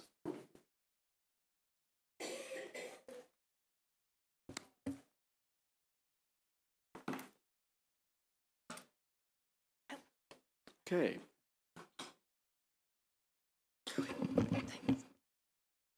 Good afternoon, everyone. Thank you so much for having me. Thank you to the chair and members of the committee.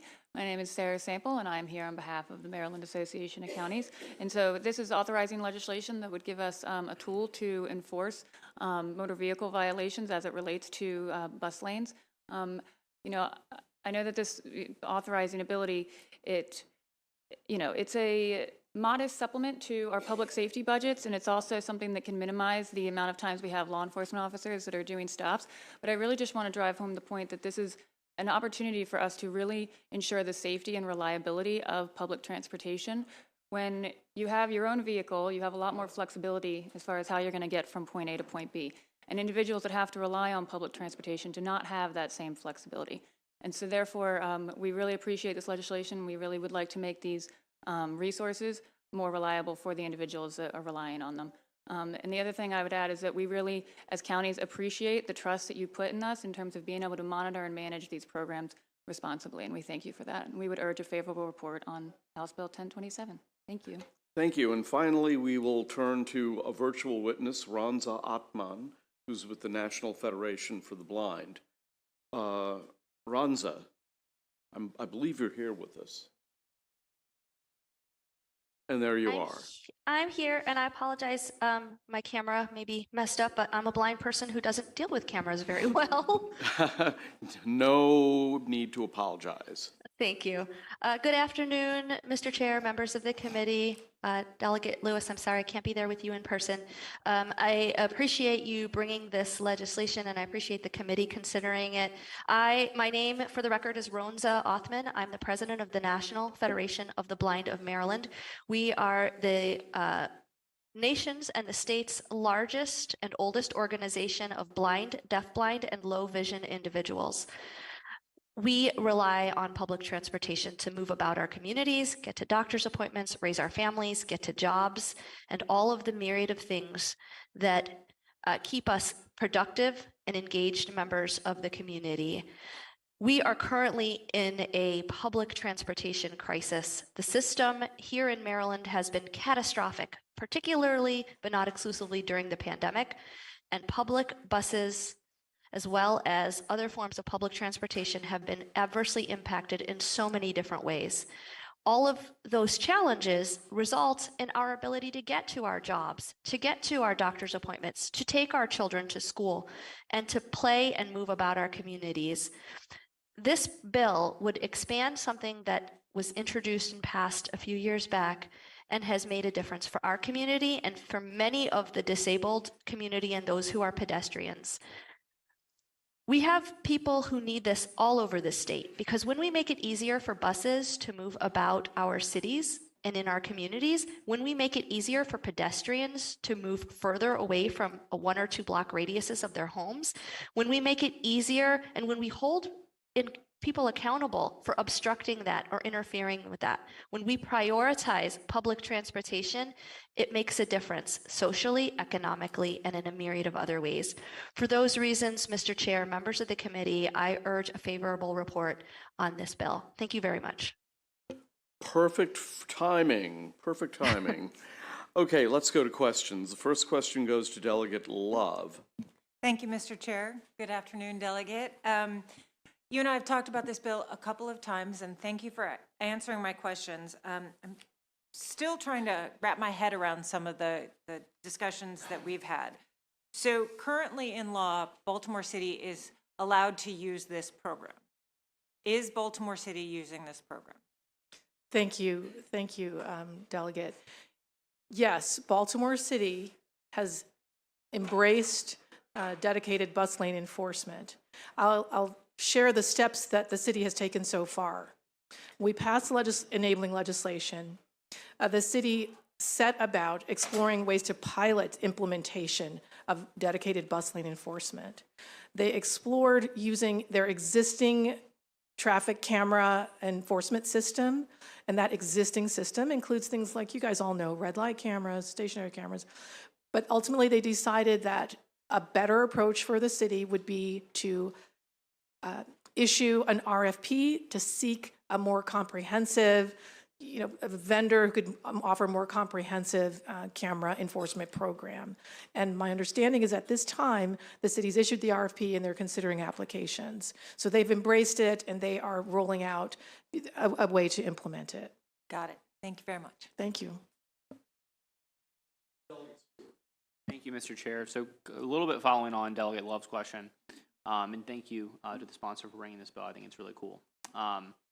So DC had a pilot program for bus enforcement, right? Automated bus enforcement. It looks like they kicked it off in maybe early 2021. So it looks like maybe they're a little further along than Baltimore City is. Could either the sponsor or someone on the panel talk, if any of you are familiar with how DC's experiment has gone, could you share a little bit of that? Thank you. I'd ask Mr. Scott to answer that. Sure. So I'm familiar with what we've done at Metro, and we just awarded a contract. We issued an RFP, and we just awarded a contract, and we will be implementing our program on Metro Bus later this year. I'm not as familiar with the pilot, but often pilots are done before we would try to launch a full program. Thank you, Mr. Chair. Delegate, you mentioned some amendments. Can you discuss those, please? Thank you so much for the question. So working very closely with MDOT MTA, we've discussed a couple of amendments. One of them would involve setting up a work group to explore what it might cost the state to roll out an onboard camera monitoring program. I'll just mention for your information that the federal government under the Bipartisan Infrastructure Act offers states billions of dollars to improve bus service, and that includes the use of onboard cameras. And right now I have a memo that suggests at least 10 other states are glomming on to those sweet, sweet federal onboard bus camera dollars. And we're left flat-footed because we don't have the enabling legislation. So we've got we'd like to start a work group to explore what it would take to implement a program. The other aspect of the work group, which is really important, would be to explore how best to manage the shared space that the curb actually, provides. Curbs are used by everyone for everything from crossing the street to drop-offs and pickups, deliveries for the buses. And because the rights of way belong to us all, we've got to have an intelligent and effective way to share that space. Dedicated bus lanes impose a new way of using the curb, so the work group would also explore curb management. And smart cities that are doing this around the world ask that question, how do we share our space and get what we all need? So that's another aspect.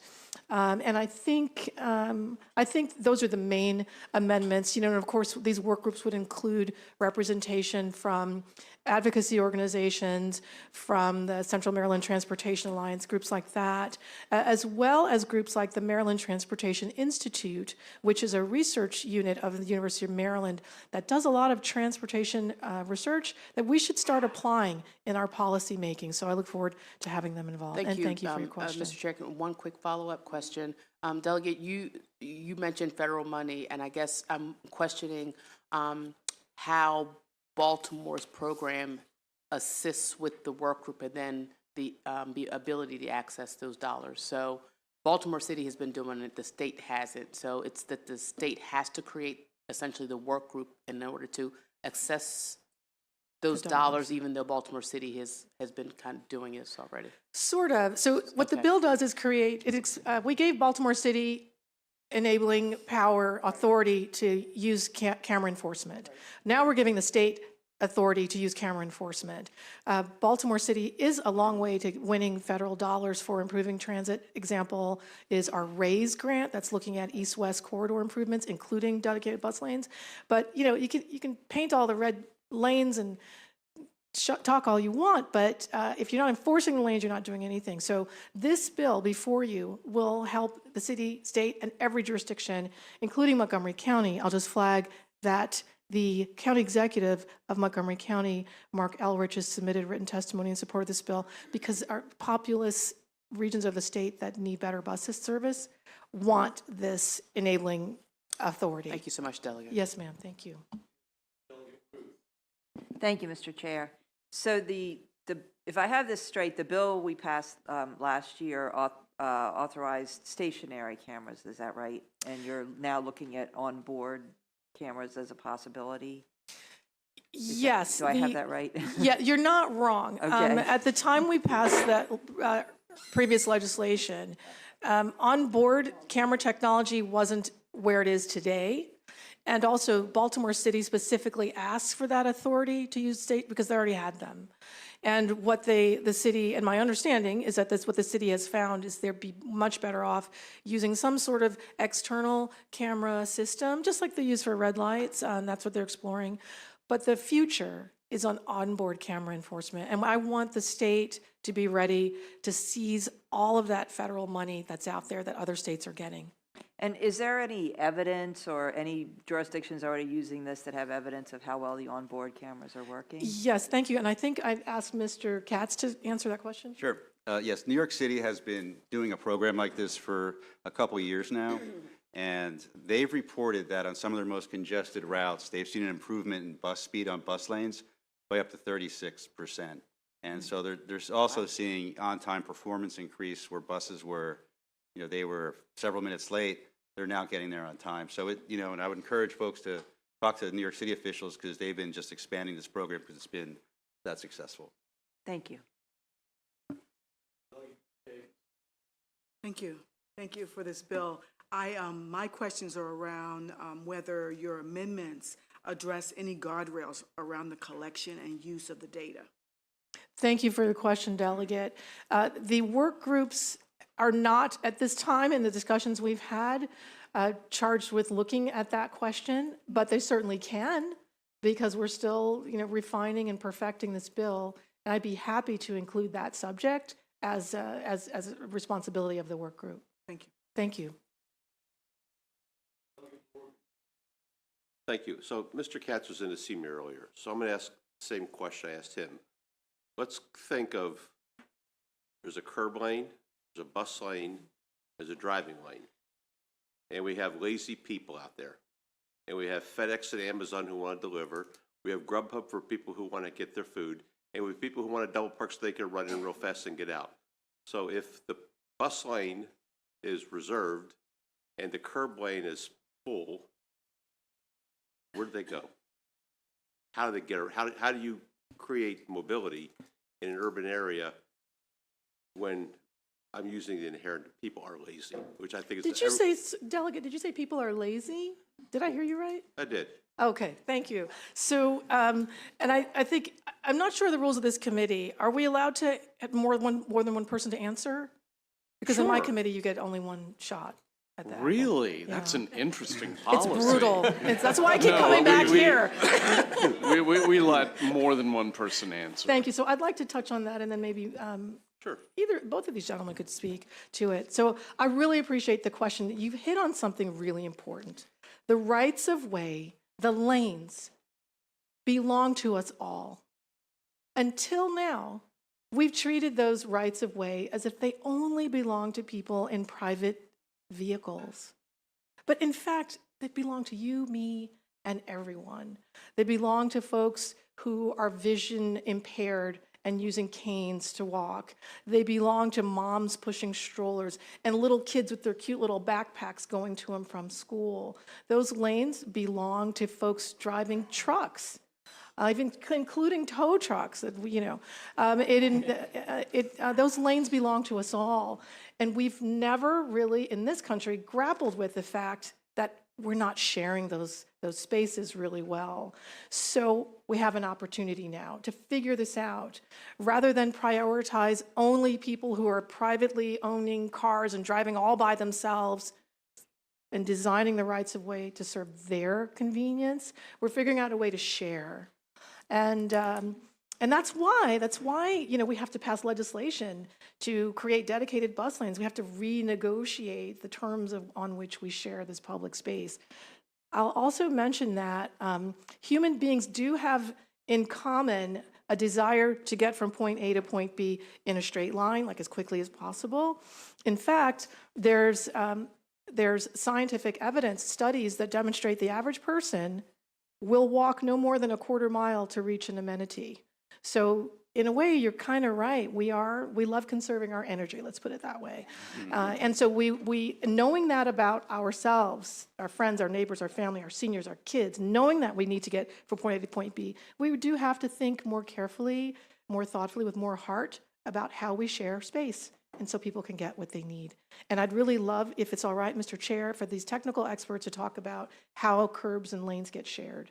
How are they doing it in DC, or how are they doing it in other places? I'll agree with everything the delegate just mentioned. And I think that, again, the focus should be on, we call it in the transit space, person throughput, trying to get as many people, through a corridor as quickly as possible. So definitely the dedicated bus lanes should be just that, dedicated for transit buses. And then I think it's up to the jurisdictions to determine, all the other types of vehicles that have a need, how can we accommodate those as well? If it's your Uber or Lyft driver, delivery vehicles, Grubhub, finding different opportunities for quick 5-minute parking spaces for those vehicles that are outside of the dedicated bus lanes. I think that's the better solution. Thank you. And I would just add, what's great about the bill, HB 1027, is it doesn't kick those questions down the road. There's a curb management study in the bill. So those good questions you asked are going to be confronted as part of it. There appear to be no further questions. Thank you so much, one and all. And that concludes the public hearing on House Bill 1027. Let's go to House Bill 1038, Delegate Solomon. Please do.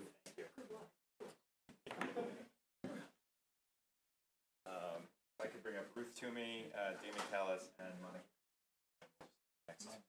Everybody.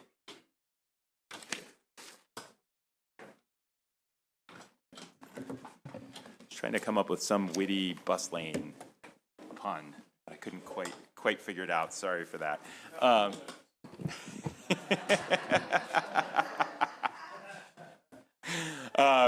Good to see you all. For the record, Delegate Jared Solomon here to present on House Bill 1038, which would codify and make some tweaks to the currently existing but not really existing tourism area corridor signage program.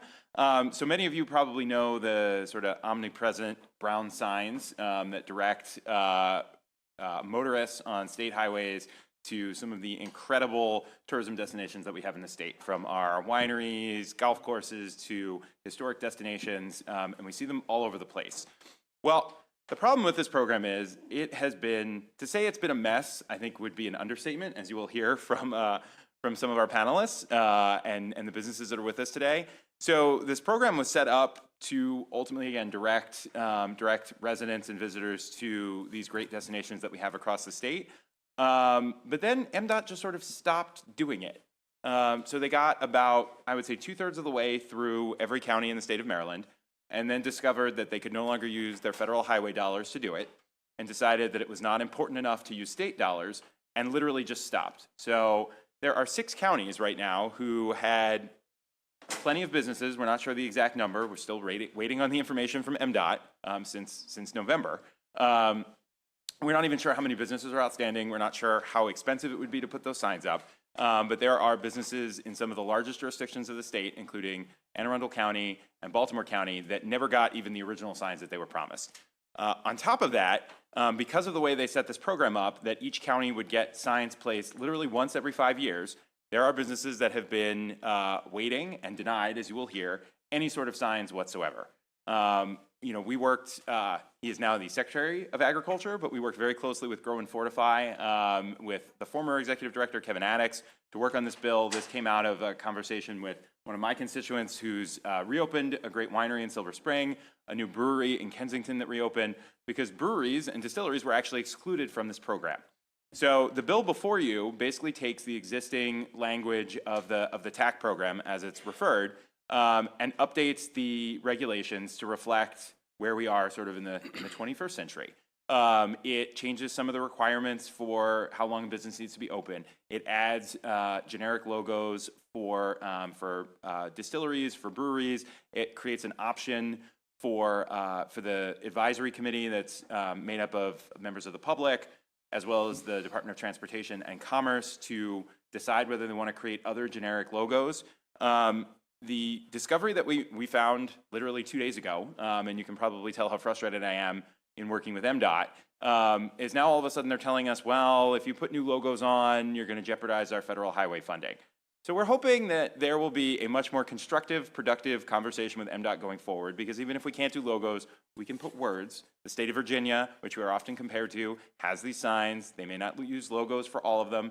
They just use the words to direct people. But the bottom line is, we need a program to direct people to these entities. We spend literally millions of dollars through the Department of Commerce, through the Department of Agriculture, to rightfully so support these businesses, encourage their growth. They are a huge part of our local economies in particular. And then we miss out on that, to use another transportation reference, that last mile, where when it's just something as simple as directing somebody or indicating that a new brewery is open and that it's this way down the road, we fall completely flat. The bill that we have set up, would imagine a program where the costs are split between the business itself and the state. Again, we're struggling to get accurate data from the State Highway Administration.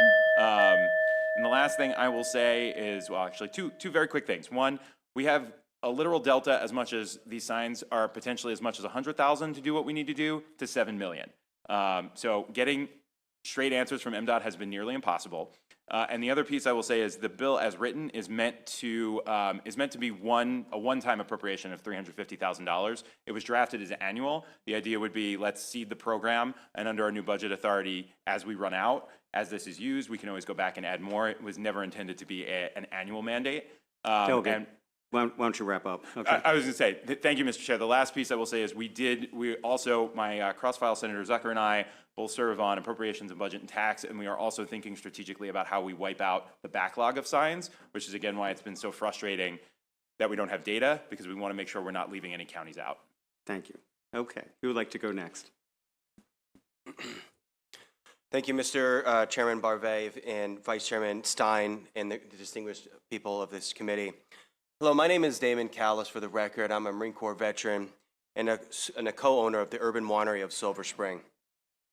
This morning on my way to bringing my children to school, I told my family, my wife Georgia, my daughter Sophia, my son Stephen, and Stella, that I was going to Annapolis to ask for a sign to help people find my business. They said, "That's cool." Together, we've been through a pretty tough situation over these weeks, months, and years. What a journey our family has been over the last 3 years from chaos and closure to moving our business and relocating and rebuilding, uncertainty, struggle, and strife, it became clear that finding some solidarity and focus and being persistent was our best way forward, and we did just that. We're moving onward from those days. We've been through a lot, to say the least, as have many, but would it have been different had the TAC signage program was funded and functioning during my first attempt and application of September of 2016? Who knows? I say absolutely yes. Actually, it would make a huge impact, and it absolutely would be for our future. The future for my family, the future for my business, and the future of the commitment that I am creating supporting small businesses in the community. Yes, yes, yes, it would. Help me look forward, because I believe it's a waste of time, waste of energy to look backwards. As we all know, what small business owners have gone through, and many of you are business owners or have families who are struggling. However, there's now a new sense of urgency building among our growing industry that has now shifted to eagerness and involvement. That is what has led us here today. I'm here to share with you and highlight the positive impact that these appropriations to this tourism area corridor program. I'm happy and encouraged that Delegate Solomon took the time to put this together and has brought us here today. I'm very eager to ask that you help support these small businesses. Yes, sir. So the impact is going to be felt all the way down the grapevine. And if you, with your help and your support and your favorable approval of this bill, would be very beneficial to many businesses and my business. And lastly, please drink more Maryland wine. Okay. Who would like to testify next? I can go. Okay. Hello, everyone. I'm Monica Pierce with 10th Ward Distilling Company. Oh, did I just interrupt you? Sorry. Oh, okay. With 10th Ward Distilling Company out of Frederick, Maryland. I'm the sole owner and founder. We've been established in the historic district of downtown Frederick for 7 years now. A fabulous tourism area, which I'm sure everyone here is aware of. I want to echo my colleagues' sentiments, of course, but also mention a couple cool things. Frederick is home to the most breweries, distilleries, and wineries in the state and the most per capita in the nation. I'd love for our tourists, our community members, for all you fabulous folk to know where we're located, for those that are set up in warehouse compounds or even, you know, the whatever it is, 10, 12 of us that are all within walking distance of downtown Frederick. For us, it just means generating more revenue, competing more against the states that are surrounding us that do have these opportunities already, and of course, bringing in the money to pay more taxes. Thank you. Okay, thank you very much. Why don't you go ahead? Good afternoon, Vice Chair and Committee. My name is Ruth Toomey. I'm the Executive Director of the Maryland Tourism Coalition. I see a lot of friends of our organization here, so it's good to see you all. Those of you who do not know what MTC is, we are the state trade association for all sectors of the tourism industry here in Maryland. And as Executive Director of the Maryland Tourism Coalition, I also sit on the committee for the Tourist Area Corridor Sign Program, also referred to as TAC. And let me start off and say that I am not an expert on this program, as I started as Executive Director of the Maryland Tourism Coalition in 2018. And then in 2019, I was told that I was an approver of the applications on this program that fell under all other duties assigned. And then, as we know, the pandemic hit, and here we are today. But at that time, too, as I was learning about the program, I then also found out funding ran out. So I'm here today on behalf of the Maryland Tourism Coalition, our members, the approved applications that are currently sitting and waiting in a file, and the counties that are left behind out of the program to ask for your support with amendments of the bill for the funding for the tourist area. I'm just going to say the TAC program. The TAC sign program, while considered a wayfinding program by the State Highway Administration, it also acts as a marketing tool for the businesses who are approved for the program's application process. MTC, along with the Maryland Office of Tourism and the State Highway Administration, are the ones who are responsible for approving the applications. Currently, 3 counties have not completed construction, and those include Anne Arundel, Howard, and Baltimore County. There are also 3 counties that are placed on hold with a backlog application because the program ran out of funding. Those include Somerset, Wacomico, and Worcester. I ask that before you use the proposed funding for new signs, we finish the construction and then clear the backlog that we currently have. Tourism is a very important part of Maryland's economy. In fact, it's the 12th largest private sector employer, creating 173,700 jobs. Tourism generates anyway, all of those of you who know me, I'm very passionate about tourism, but I do ask that, as the governor says, we do not leave anybody behind. Please do not leave these 6 counties behind. Please help continue to support tourism, and please support the bill. Thank you. Thank you. There are a couple other witnesses who signed up to testify in favor, so let's hear from them, and then we can take questions. First is Bradley Pullen. Okay.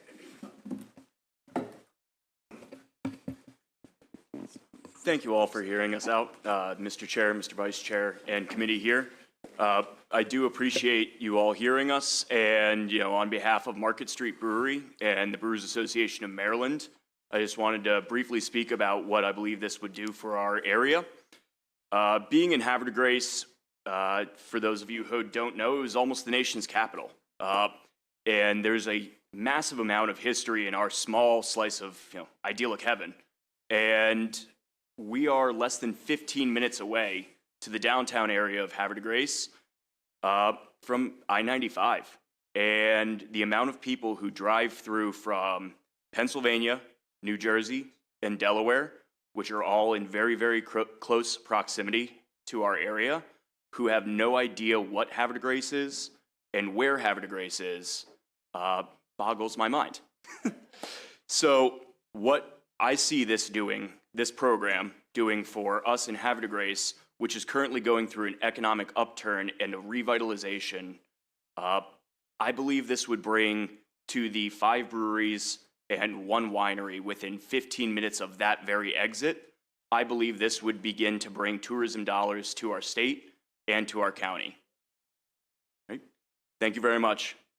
Thank you. Who'd like to go next? Thank you, Mr. Chair, Mr. Vice President, members of the committee. My name is George Lynn. I'm the co-founder and vice president of Elder Pine Brewing and Blending Company in the Ag Reserve of Montgomery County. We are on the intersection of Sundown and Zion, which is a rustic road. We would I'd echo everything that my colleagues have said, and I know that we would absolutely benefit with more signage to bring more traffic to our area. It would increase business and exposure for our entire community and all the other little businesses around us. That's all I got. Thank you very much. Okay, thank you. Go ahead. Brian Tracy, president of Sagamore Spirit Distillery, located in downtown Baltimore, and president of the Maryland Distilled. So thank you, Mr. Chairman and members of the committee. Again, I just echo what everybody's been saying. There is a tremendous opportunity here for our state when it comes to tourism. And we look at what it's done for, Kentucky when it comes to distilleries, or Tennessee what it's done for distilleries, or wineries in California. There's a huge, huge economic opportunity for us. Just alone in Baltimore, on I-95, which is right by our distillery, we have over 42 million cars drive by annually. But none of them know that there are several breweries and distilleries located right downtown Baltimore. So coming from New York, Pennsylvania, DC, wherever it may be, thinking about that they could make a long weekend, staying in our hotels, eating in our restaurants, going to Camden Yards, visiting these breweries and distilleries is a huge opportunity. Just right in front of our distillery alone, there is the 295, 395 exit. It's quite overwhelming. If you do that, you go into the city, you miss our distillery.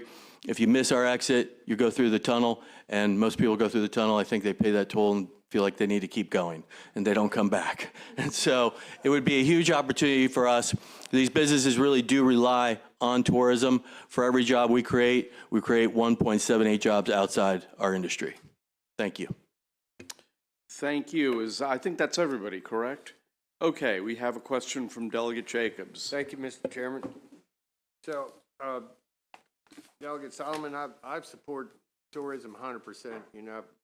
Believe in the whole effort of steering. You got to steer people to the businesses sometimes. But I recall one time in my district, I had a winery that wanted to have a sign put up, and they kept waiting for State Highway to make a decision, or I don't know exactly what the cause was, and he kept saying, look, Jay, I'll pay for it if I could just get it put up. So have you explored that at all in this legislation, that even though, I'm sure the businesses, if, for the most part, would probably pay for a sign if State Highway would put it up, or Yeah, you know, so something in the process of helping move this along, so Delegate Jacobs, yeah, sort thank of you. as a plan B. Thank you for the Wouldn't you question. Yeah, I agree? mean, so that was exactly the genesis for this legislation. So we went down this rabbit hole with Mr. Callis, who's here, with Ruth, with another brewery that just opened. Literally no rhyme or reason why things were denied. The first response that we got was, well, Montgomery County was part of this program, and they were in that first wave 5 years ago. And I said, well, that's silly. Some of these businesses may not even last 5 years if we don't direct people to them. So that in and of itself is bizarre. And then they said, oh, well, we can't do it because we have no money and the program's on pause. And I said exactly the same thing. The business we're working with is literally willing to pay for the sign themselves. They will pay for everything.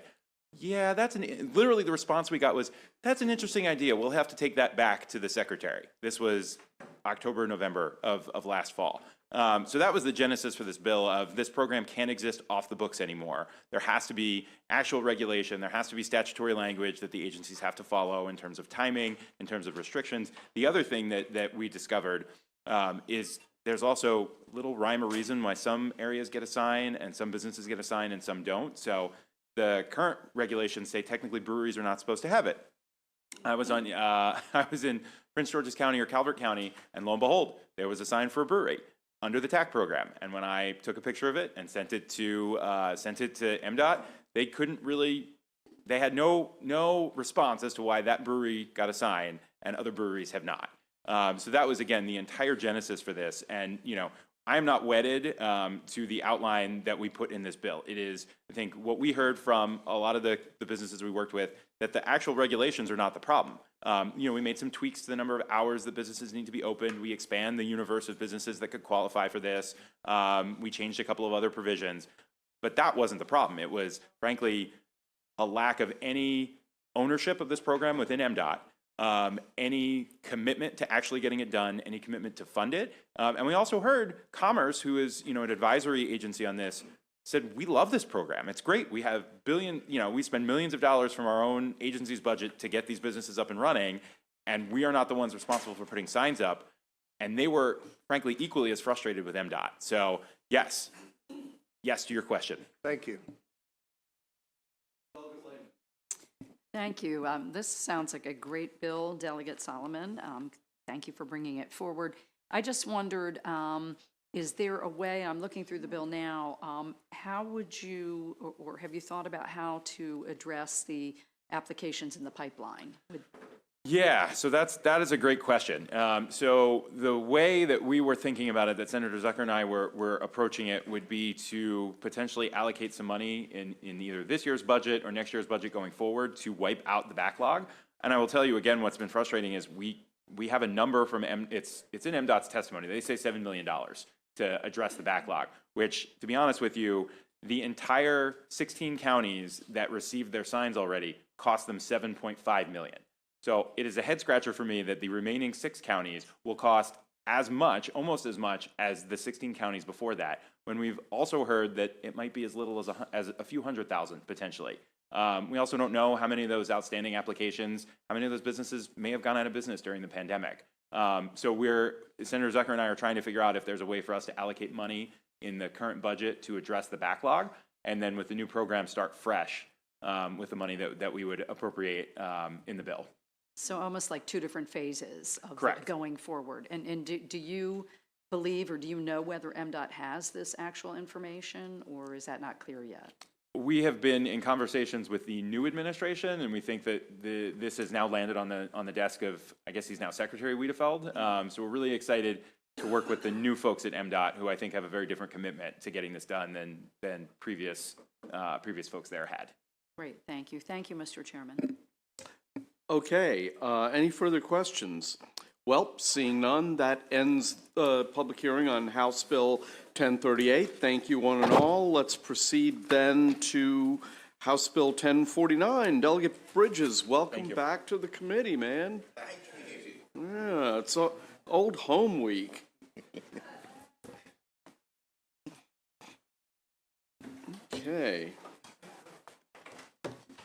Good to see you. Good to see you too. Thank you very much, Mr. Chair, Vice Chair, members of this illustrious committee.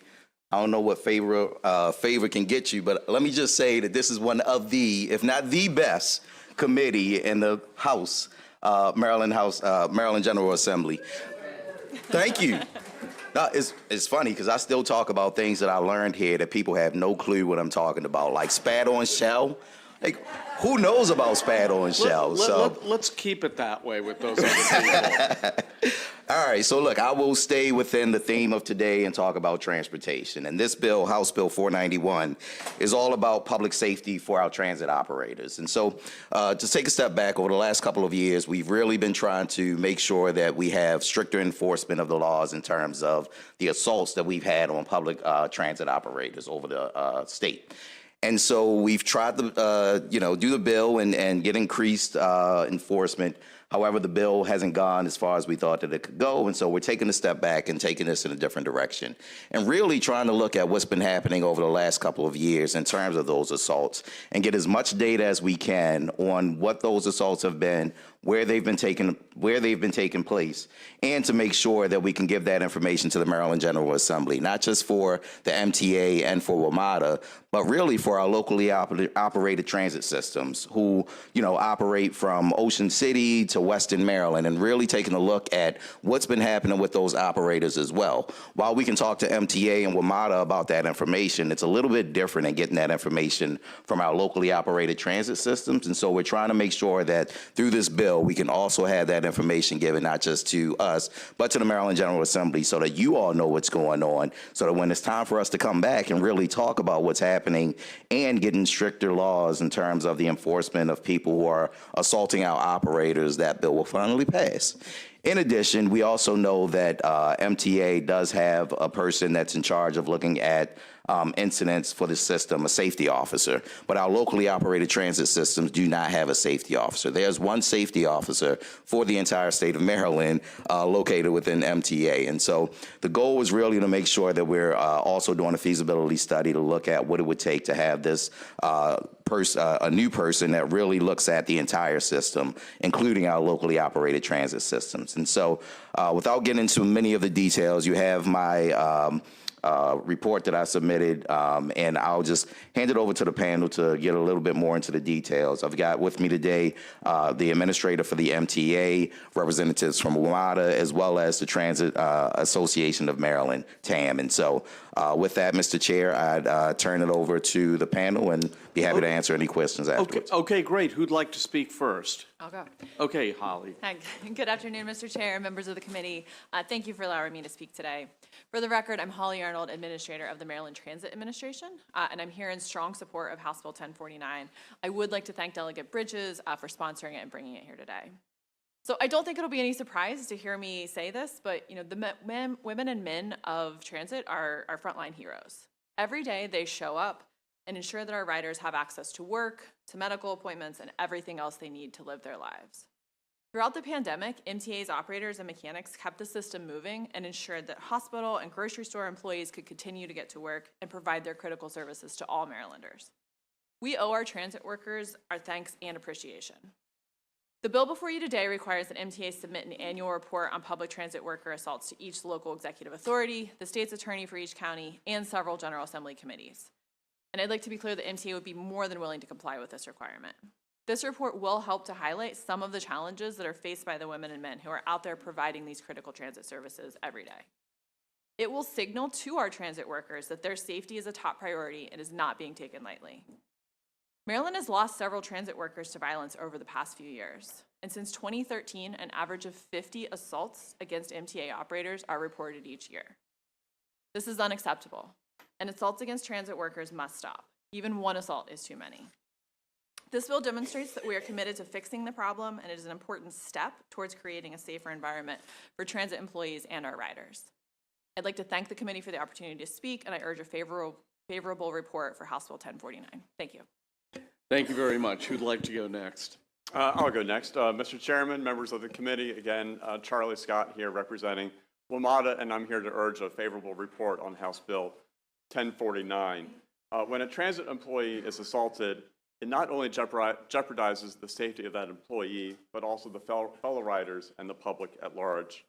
For us, these situations occur both on Metro Bus and Metro Rail, and the offenses our operators encounter vary and include spitting on operators, striking operators with sticks, bricks, and poles, fondling and attempting to undress female operators, and assaults with deadly weapons. And I would be remiss today if I did not mention the deadly assault on our own colleague, Robert Cunningham, who was murdered on February 1st at our Potomac Avenue station as he was trying to protect a female rider from a gun-wielding assailant. Mr. Cunningham died a hero, and while his murder is an extreme example, it is a reminder of the environment in which our transit employees work every day. And unfortunately, as Administrator Arnold mentioned, assaults on our employees are becoming just too routine. At Metro also, within Maryland, we have about 50 assaults every single year. So this is happening on a weekly basis for our employees in Maryland. My written testimony provides more statistics by employee class. We want you as our policymakers and our state's attorneys as our advocates in the judicial system to have greater awareness of the assaults happening to WMATA employees and to other transit workers across the state. We hope that shedding more light on these assaults will lead to greater penalties for offenders. We thank Delegate Bridges for sponsoring this legislation, and I urge a favorable report. Yeah, thank you very much. John? Hi, my name is John DeKlusky. Thank you, Mr. Chair and members of the committee. I'm here on behalf of the Transportation Association of Maryland.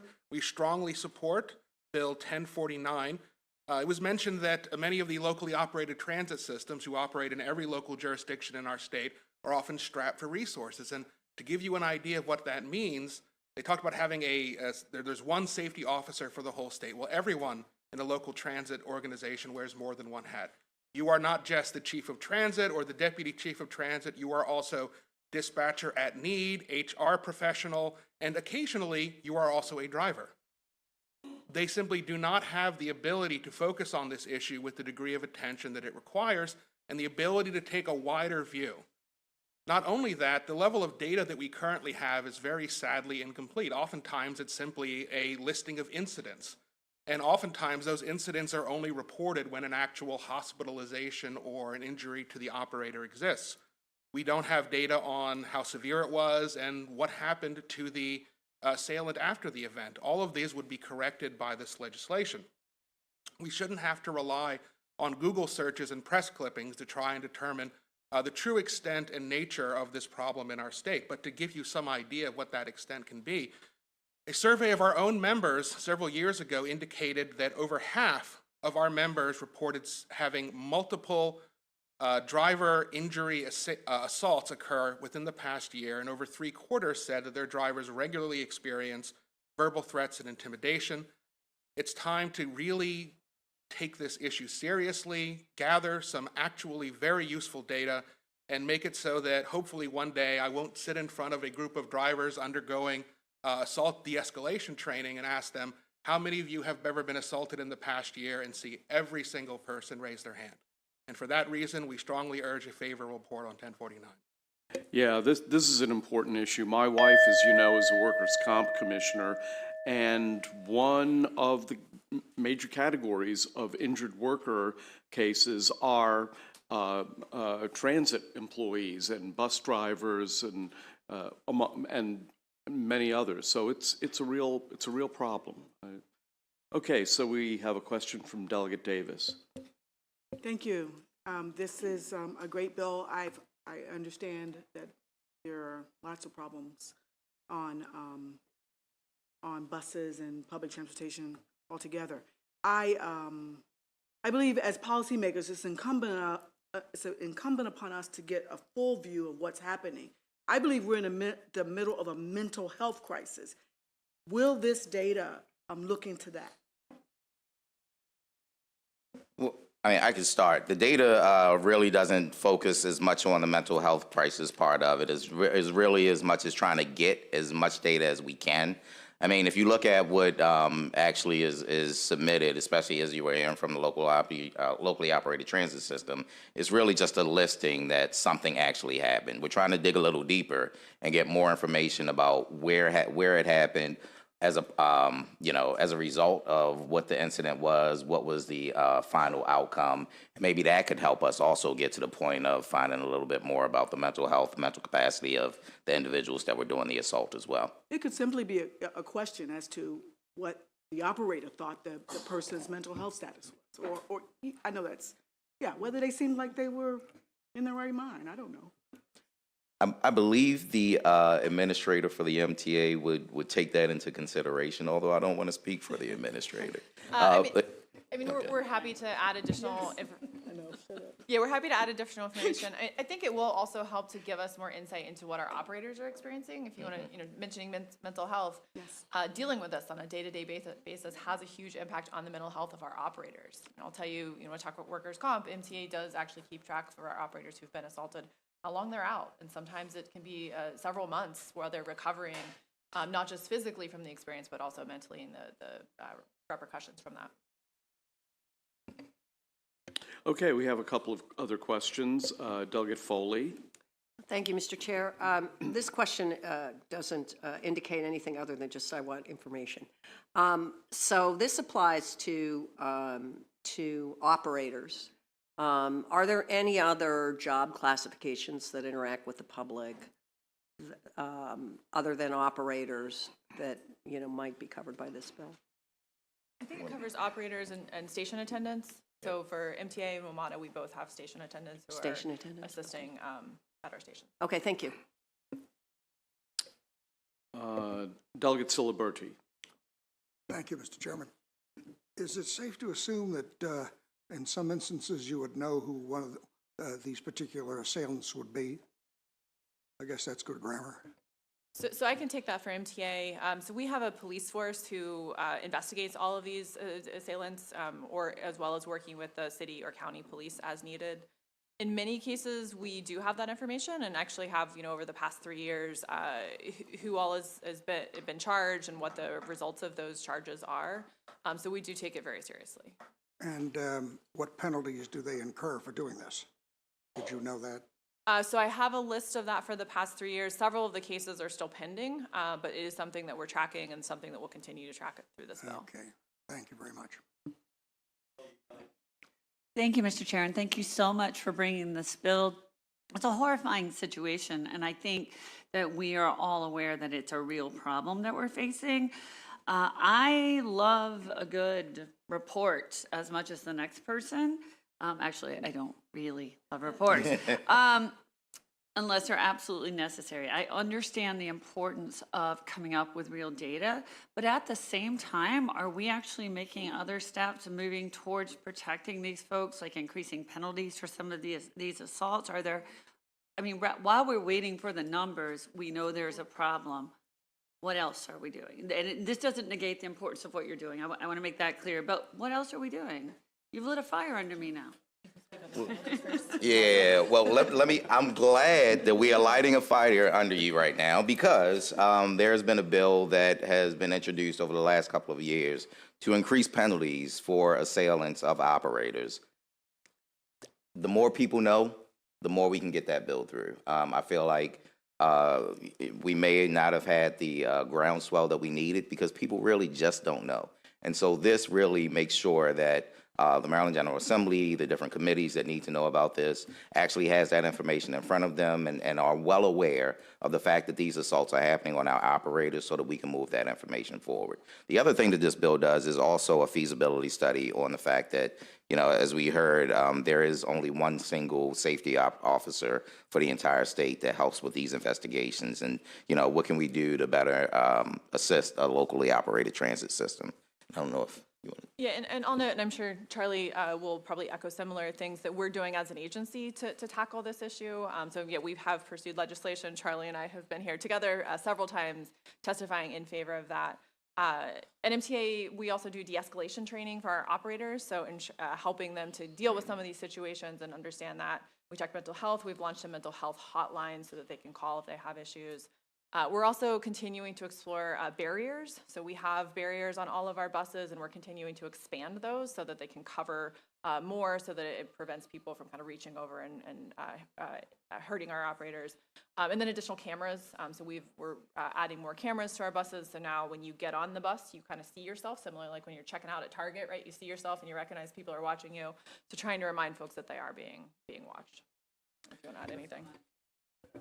So, and just to add on to that, yes, I mean, similar at Metro, I mean, all of our buses are now equipped with these plastic shields that it's still not a fail-safe mechanism, that, you know, they're not completely sealed within the operator cab. And also, I mean, we've even had assailants, you know, throw bricks through the window from outside the bus at our operators. So, but again, we hope that this does lead to further improvements. And at the local level, to add on, technological, through cameras, physical barriers, training on de-escalation, all of these are being done. Unfortunately, sometimes even when an act does occur, as it does with a determined assailant, it is unfortunately not always taken as seriously as we would like it, especially by local law enforcement, which is not entirely the subject of this, but our association has in the past been very much in favor of increased penalties. Okay, next question goes to Delegate Naraki. Thank you, Mr. Chair. This is to Administrator Arnold, but it could also be to Amada as well. Administrator, it's great to see you. So, you know, obviously this is not a new problem. This dates back to, you know, when I was at the MTA several years ago. This problem's been ongoing, and I know the MTA has been working diligently to try to find solutions to it. My question, and maybe this might be beyond the scope of this report, but my question is, to what effect are incidents like these having on the ability to hire operators, right? Because I know that there's always challenges hiring operators. Imagine every time that there's a story like this published, it makes it even more difficult to hire operators. So could you maybe speak to that? Yeah, so it's hard to gather data on people who aren't applying for whatever reason, but it's definitely a retention issue. You know, we've done interviews with operators who've been with us and are leaving, and a big reason that folks choose to leave in some cases is, hey, I can go work for Amazon and transport packages and not have to deal with people and deal with those potential assaults. So it's definitely a retention issue for us. Okay. Is that something WMATA is also seeing as well? Certainly, yeah. Same type of hiring environment. We are doing our best to continue to ramp up for both bus and rail operators today. Thank you very much.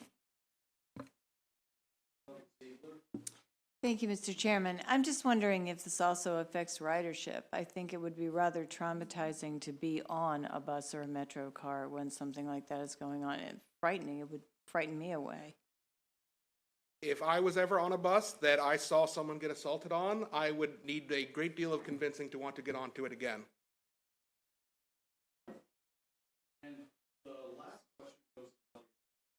Thank you, Mr. Chairman, and this is related to Delegate Ziegler's question, not just the impact on riders of seeing these types of assaults, but do we have any data on how many of the riders are experiencing those types of assaults, or is this really, is the violence really focused on the drivers?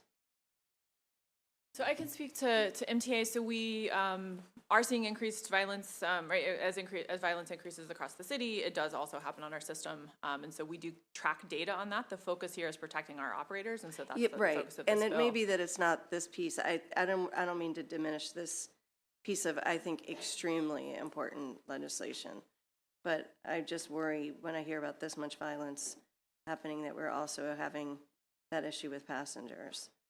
And that, I mean, ideally, you know, in terms of discouraging ridership, a lot of times we don't have a lot of choice riders, at least outside the city. But I mean, if we really want to increase transit use throughout the state, we need to get choice riders to ride. And I can't imagine anybody with another option wanting to get on a bus where that's happening. So thank you so much for bringing this, Delegate. And just that's sort of, I guess, a side note to this. Thank you. Okay, I believe that concludes the public hearing on this bill. Thank you, one and all. Let's now turn to House Bill 1130. Delegate Plakovich-Carr, welcome back to the committee. Thank you, Mr. Chair.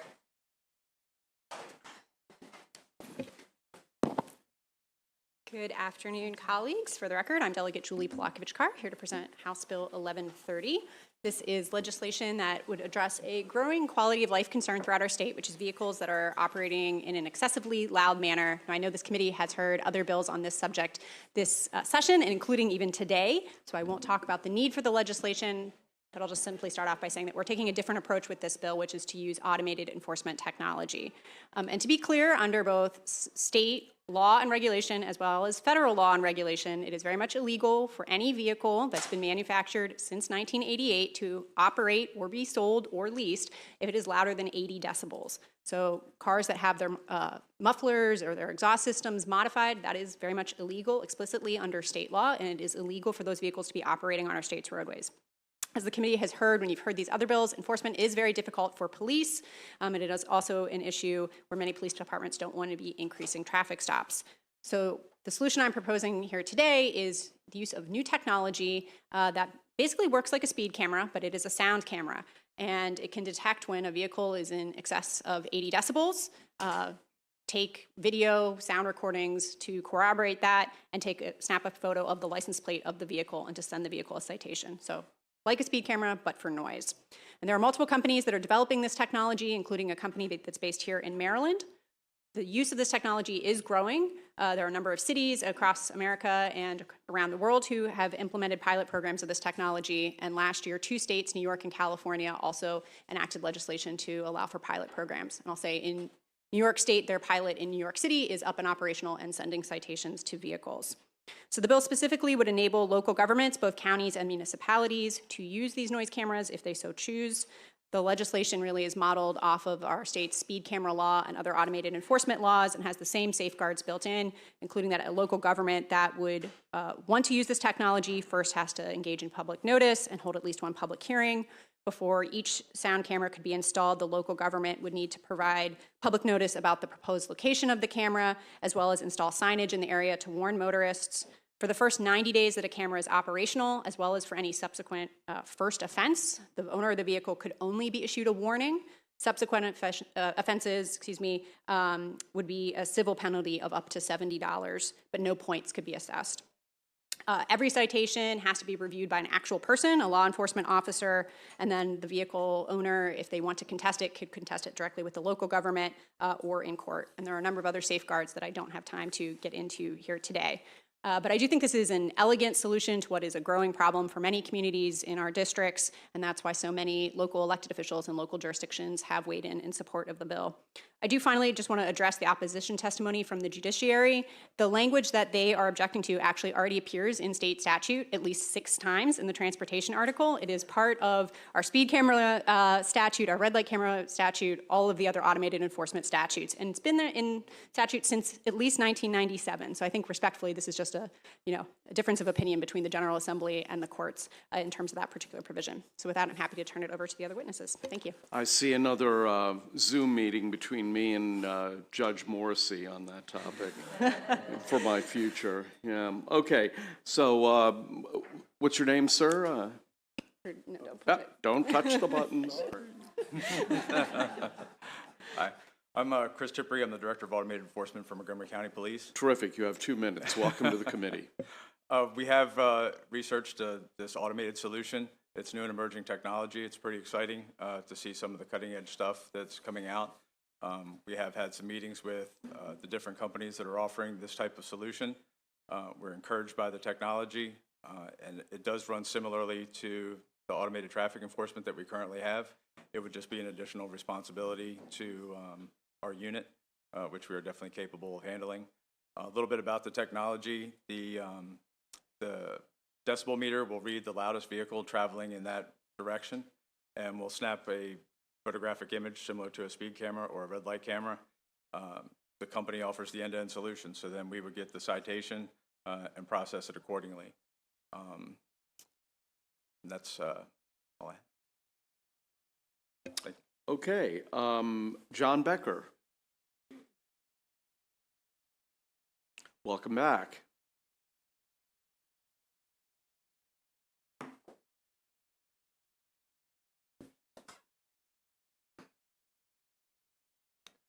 Sorry for the prep here, I apologize.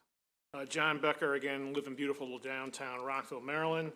Also a member of the Board of Directors of the Maryland Coalition for Roadway Safety. And I bring that up because with all this, as far as a general overview, speeding is associated with modified vehicle exhausts.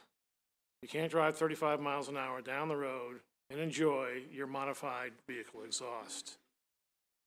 Throughout Rockville, and I've observed it in other areas, in order to enjoy it, you have to put the pedal to the metal, which creates a speed environment. And I urge you all to please consider that when you move forward on this legislation. With that all said, I would like to thank the Delegate Carr here for sponsoring this. I want to thank Chair Barve, Vice Chair, members of the delegation, Delegate Lehman, Senator Bidel, and previously Delegate Alston, for proposing their legislation. I look for a favorable report on all these together, and I look forward to all of you doing what you need to do to make something come through with all these bills, and good luck. Thank you very much. We'll go to Sarah Sample, and then we'll go to the virtual witnesses. Good afternoon. Thank you again for having me. Thank you to the chair, members of the committee. I'm Sarah Sample from the Maryland Association of Counties, and we are here in support of House Bill 1130. When I first heard about noise abatement when it came to motor vehicles, I think it was an article in Arlington, and when I was thinking noise abatement, I first would think, jumbo jets turning at low altitude or cigarette boats and things like that. And I didn't fully understand what we were getting at here. And I think as I started to look into it a little bit more, I think the first thing is certainly nuisance noise. That's an issue, especially for individuals wanting to experience, an appropriate quality of life for the individuals that are living in higher density areas. So I think that's incredibly valuable.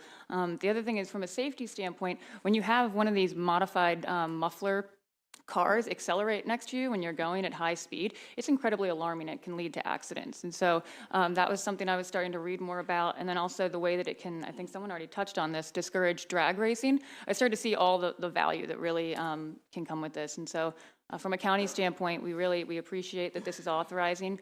It's another tool, and we appreciate the responsibility, and we don't take it lightly. So we would urge a favorable report. Thank you. Thank you very much. Let's turn to Fazlul Kabir, who's a council member in the city of College Park. Mr. Kabir, I presume Mr. Kabir. Yes. Thank you. Welcome to the committee. You have 2 minutes, council member. Thank you for having me, and Chair Barve and the members of the House Environment Committee and Transportation Committee. So I am one of the city council members in College Park. Just hold on a second,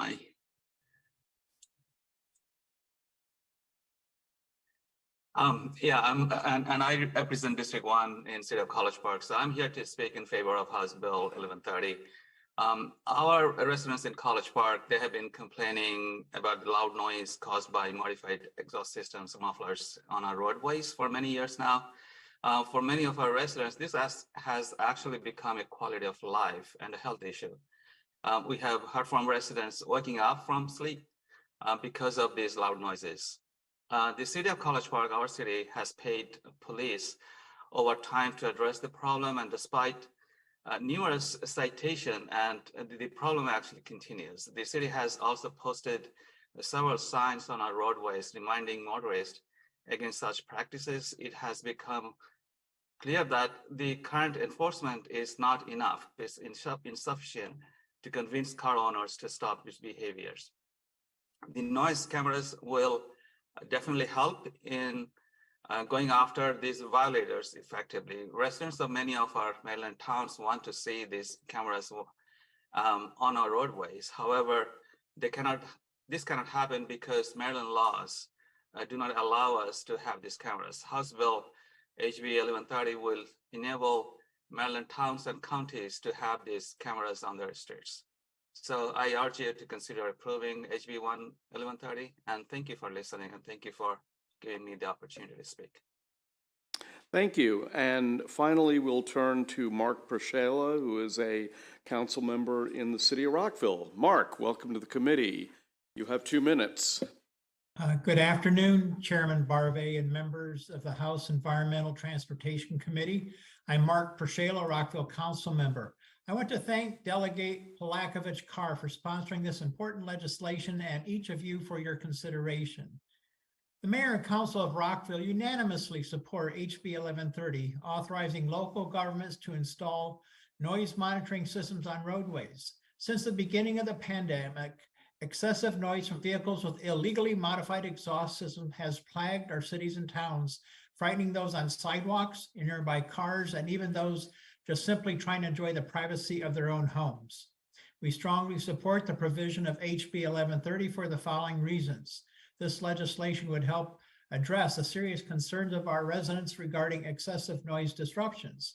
HB 1130 would broadly expand the capability of the city police to address this public nuisance, as there aren't enough police patrols in the city and Montgomery County to respond to noise violations. We saw a dramatic and positive change in driver behavior when speed and red light cameras were installed in Rockville, and HB 1130 has potential to have a similar impact by providing an incentive for drivers to comply with laws governing noise.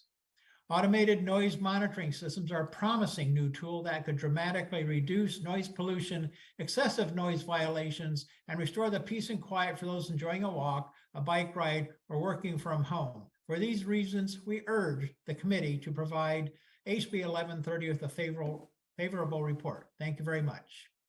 Okay, thank you. We have a number of questions. The first will go to Delegate Terrazza. Thank you, Mr. Chairman, and thank you, Delegate Polakovich Carr, for this bill that's getting at a really important issue. I really appreciate it. My question is about the technology, and I see that when it hears 80 decibels, it triggers a camera to take a picture of the license plate. But does it record sound? Yes, it'll record the decibel level. So when you get your citation, it will have what your decibel level was when it passed. I'm sorry, let me clarify. Does it record what's being, like, I guess my concern is about it recording or something else that someone would want to keep private besides the loudness of their vehicle. Right, the privacy issue, the privacy piece of it. I understand that recording, you hit 80 decibels, but does it record what that noise is? Like, does it record conversation? Does it record like anything else that it could pick up? It's similar directional, just like the speed enforcement cameras and the red light cameras. It's specific to the lane. So it won't pick up the audible noise around the camera. It'll only pick up the audible noise that is the camera's directed to pick up. So lane number 2 on a highway, it would just pick up lane number 2. So can it pick up voices? No. In that? No, because it would just be concentrated on that lane of traffic.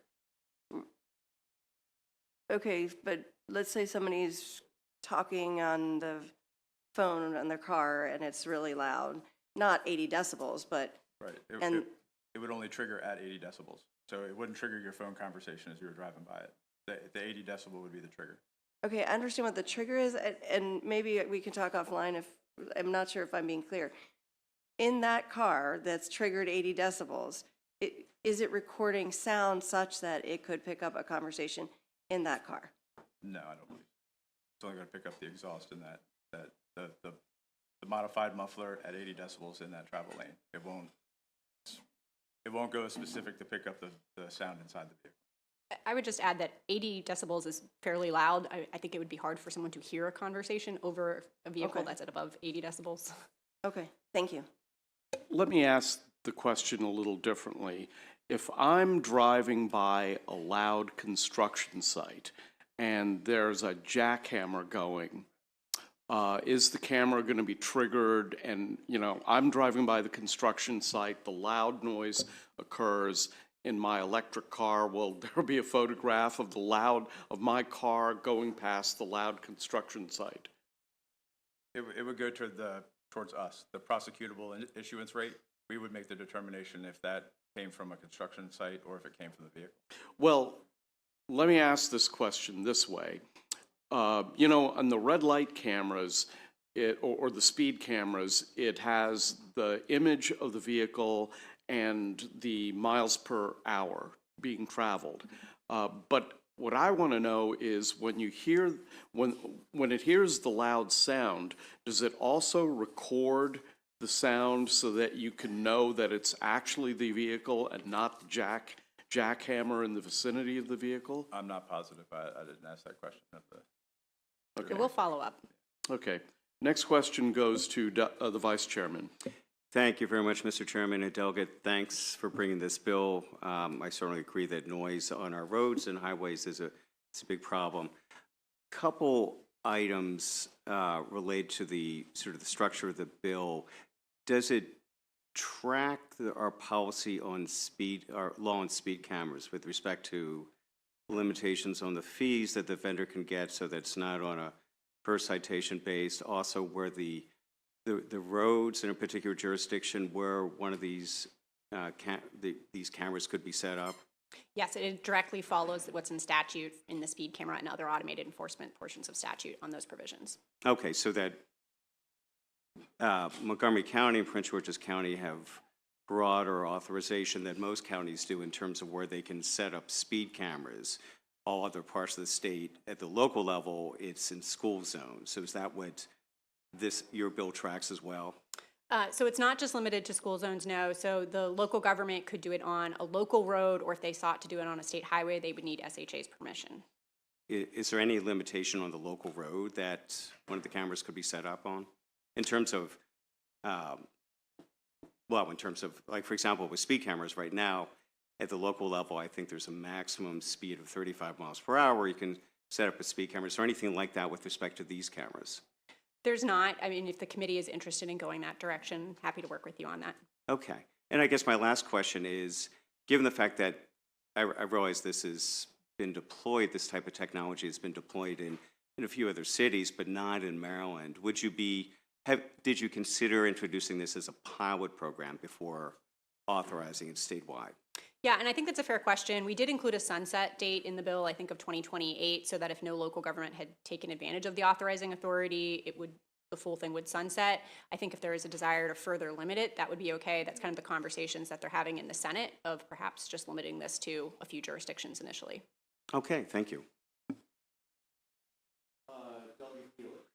Thank you, Mr. Chair, and thank you for the bill. It's so many people are trying to get at this from different angles, so I appreciate your creativity and your willingness to go this route. But I have a few questions along the same lines as the Vice Chair. One of the things about the speed cameras is that we have it set so that you're going 12 miles above the posted speed limit before it's triggered. We don't have posted sound limits anywhere. And I don't think anybody would know what that meant because we have a speedometer inside your car that tells you how fast you're going. You don't have something in there that tells you what the decibel level that your car is emitting. I'm just curious as to how you make this fair to people who really maybe their muffler has a hole in it, they didn't modify it, okay? It happened recently, and I mean, I could see getting a ticket, go get it fixed, and it'll be fine. But, and it would it still be like the $40 ticket? Is that one of the things that you would be doing? The citation's up to $70. That's in line with if an officer pulled a motorist over for the same violation, it's either a $60 or $70 ticket, depending on the specific violation. But to your point, yes, I'm very sympathetic on the person, doesn't realize that there was some kind of mechanical malfunction in their vehicle. And so that's why we specify that for the first offense, it has to be a warning that's issued. And then we specifically included language in the bill that the local government would have to include some information in that warning saying, basically, you need to go get your car fixed if you want to, avoid subsequent citation. So it'd be the first time anyone gets a citation on this, not just for the first 90 days that the camera's up in place. It's both. So for the first 90 days, no one can get a citation. After that 90-day period, the citations could start, but for each vehicle, the very first time that they are triggered and are sent something, it has to be a warning. Okay, one last question. In addition to these that are modified to deliberately make them louder, which is clearly illegal, there's other things that are also illegal that are very loud because, people who put huge speakers in their trunk to make their music loud as they're driving down the street. would this kind of machinery also pick that up? I believe, yes. Once it hits the 80 decibels, it would trigger the camera. Just And like would some it, of and would it indicate what the sound was No. in any way? No, it would just say that that vehicle has. Because when triggered you the have a camera, you take a picture of something. Mhm. If you're measuring sound, it seems like there ought to be a recorded sound that you could actually go to court and say, this isn't 80 decibels. Or maybe you trigger it at 90 so that you're never below the legal limit, like we did with the 12 miles above the posted limit. I'm just asking the question, does this technology have the ability to give you a sound so that you could hear actually, yeah, that's pretty loud, I shouldn't have driven it that loud? It captures an image, but I don't know if it captures the sound. Yeah, we're just not sure on that part. We'll check with some of the vendors and find out. Thank you very much.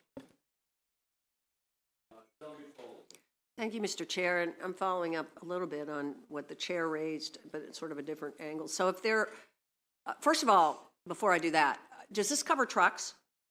Yeah, so under the current state regulations and law, it's all types of vehicles. It is cars, motorcycles, and trucks, all vehicles manufactured after 1988. Because there are a lot of trucks that come through my neighborhood that rattle my house with the, with the noise.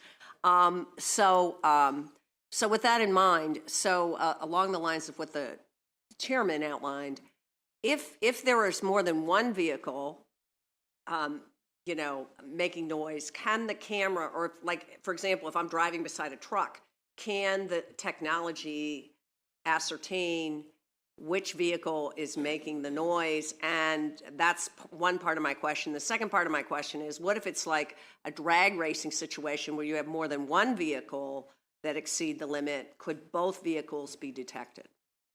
The current technology, it would trigger the loudest vehicle. So in the street racing, it would, whichever car is the loudest is the one it would track. Yeah.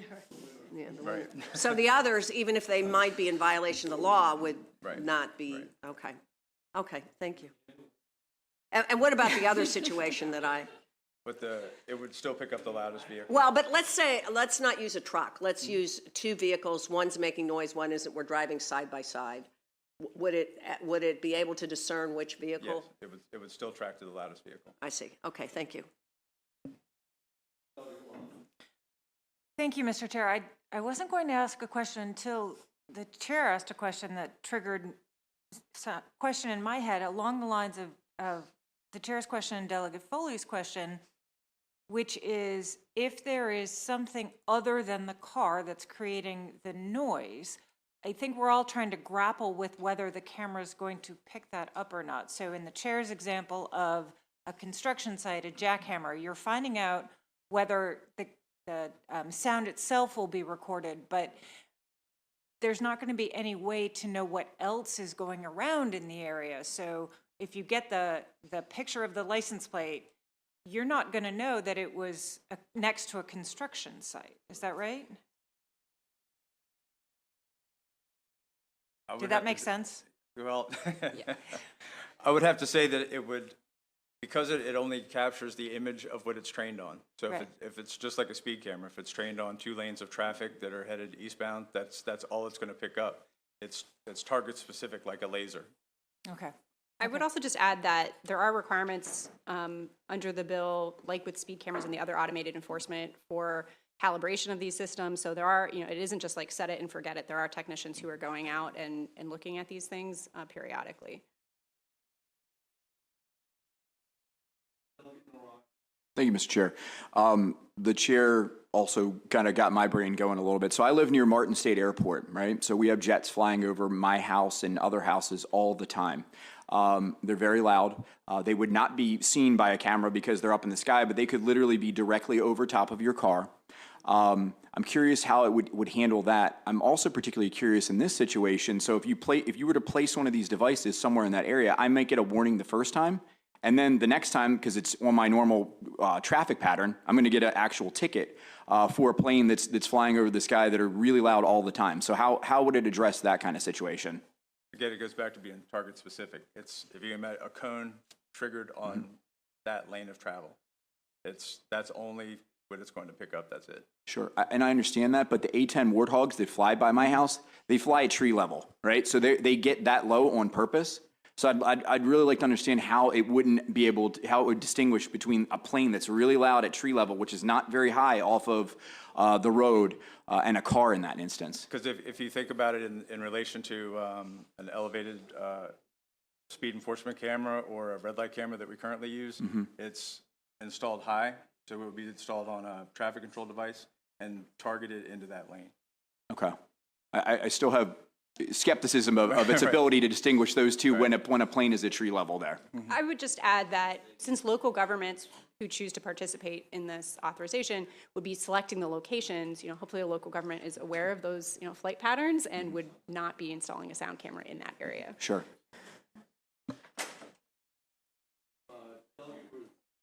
Thank you, Mr. Chair, and thank you, Delegate, for this bill. And so I just wanted to follow up on the questions that everybody else has been asking, and mention in your testimony, Delegate, your written testimony, you say the cameras are sophisticated enough to recognize the difference between different types of sound by monitoring the noise pattern.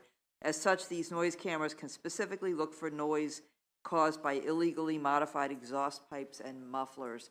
And you have been speaking about focusing on a particular location, but and I'm not an expert, but I believe that sound waves have particular shapes, and you can use that to identify types of sound. Is that correct? Do you know? Can anybody speak on that? Or I mean, I'll say in general, yes, I think I agree with where you're going with the question. I mean, the technology is developing very quickly and rapidly evolving. Even 5 years ago, when there were the first tests of this kind of technology, they didn't work. They couldn't pick out the traffic sounds from other noises. But that has changed, especially with the use of like artificial intelligence and machine learning and other things that are helping technology, across our economy to evolve, that the technology just keeps getting smarter and smarter and more specific. Thank you. Thank you, Mr. Chair. So I have a question that's not about the technology and picking up the sounds. I want to talk about the decibels. So right now, under current Maryland law, you cannot illegally modify, or you cannot modify a muffler above the factory. Check. And you cannot go above 80 decibels. Is that right? Yes. Okay.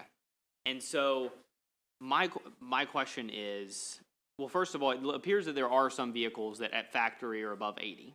No, under federal regulation, that is not allowed. That's been the case since January 1st, 1988. All vehicles that are manufactured and under our state regulations sold in Maryland or leased in Maryland cannot exceed 80 decibels. Okay, that's great to know.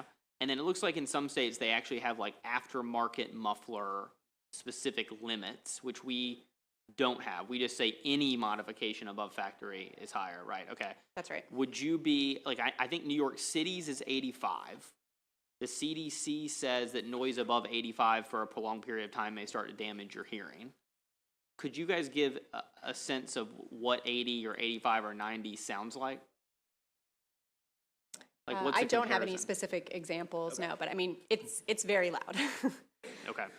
Yeah, I think that from my cursory Googling, it looks like, 80 or 85 is basically like a leaf blower, or something like that.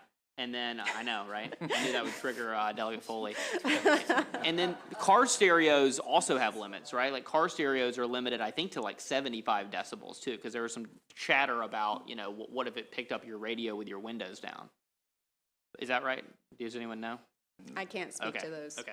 That state law. And then finally, because I know this is going to sort of come up, if we were going to pass this bill this session or in future sessions, are you, as a sponsor, flexible on the decibel limit? I mean, Delegate Healy mentioned that we go 12 miles per over. We say, okay, the speed limit in this area is 30, but we're going to let you go 41 or 42 before we hit you with a ticket.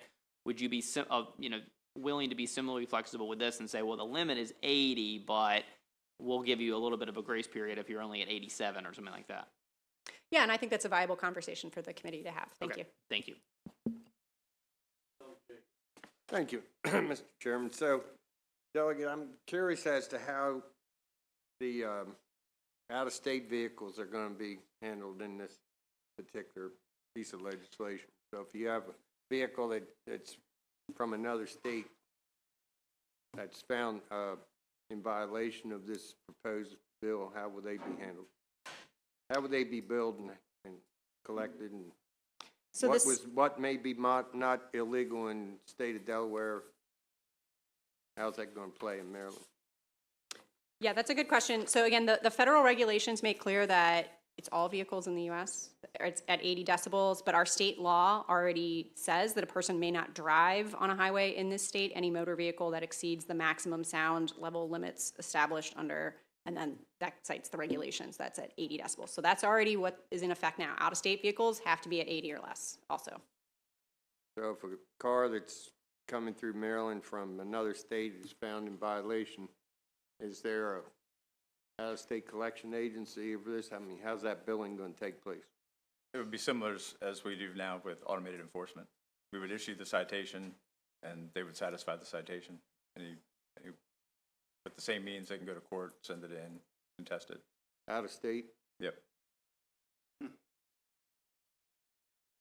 Thank you. I don't have much sympathy for Delaware drivers in this case because anyone who's driven even 1 mile into Delaware on the way to Ocean City, you will get a ticket like that for like being 3 miles an hour over the speed limit. So as far as I'm concerned, they're on their own. Let me ask one question. Which jurisdictions is this technology currently being deployed in? Right now, New York City is probably the largest pilot. In my written testimony, I speak to some others. I think Knoxville, Tennessee. Washington, D.C. is currently debating about using this technology. Albuquerque, New Mexico. There's some others. Okay, so New York is where it's been deployed. Yeah. Okay, next question to Boyce. Thank you. Mr. Chair, I forgot who you were for a minute. So just so I'm clear, is there one type of this technology, or are there many types of this technology? There are multiple manufacturers. Okay. So I want to go back to something Delegate Healy mentioned, because if I get something in the mail that says that I, operated my vehicle or an extension of whatever on my vehicle at this limit, there wouldn't be anything sent to me, whether it's, that could be on paper, but it's going to be a link that I can go to that says, oh, yep, that was it. It was this sound. And at all, do you know that any other manufacturer actually has a citation that would issue you something where you could actually hear the sound? I think to the point of the committee. And I think that's where we need to double check with the vendors. In the legislation, we do specify what information has to be included on the citation, and it doesn't include the recorded decibel level, but we can circle back. But recorded as in the number, not necessarily the sound. Right, and that's what we need to check. Okay, thank you. Okay, well, I'm going to conclude this with one thought. I'd love to see the data from New York, because New York is so noisy that if it can make it there, it can make it anywhere. It's up to you. Okay. Thank you very much, one and all. And that concludes the public hearing on 11:30. I couldn't resist, guys. I just couldn't resist. Oh, boy. 1173. The vice chairman has a bill before us. Thank you. Can I have my panel join me? Oh, yes. Oh, yeah, you like that, huh? Somewhere Frank Sinatra is smiling.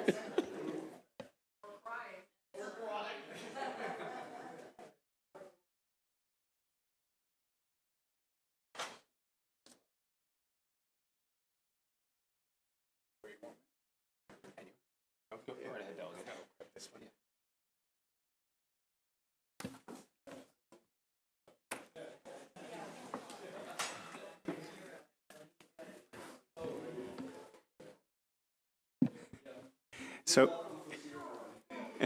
go ahead, Delegate. Thank you, Mr. Chairman.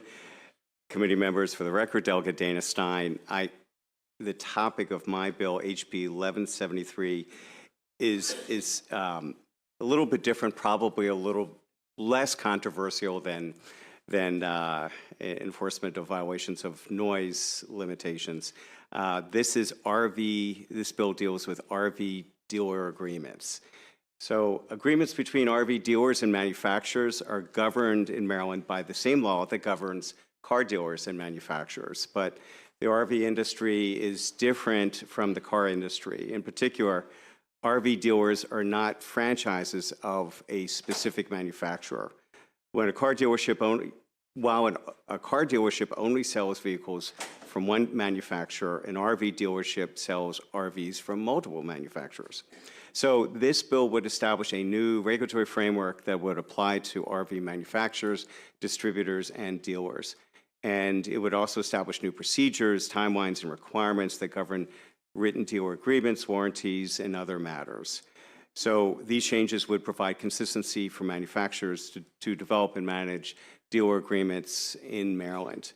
The bill is based on a nationally negotiated RV-specific model law that, as you'll hear, the National RV Manufacturers and the National RV Dealers Associations agreed upon last year.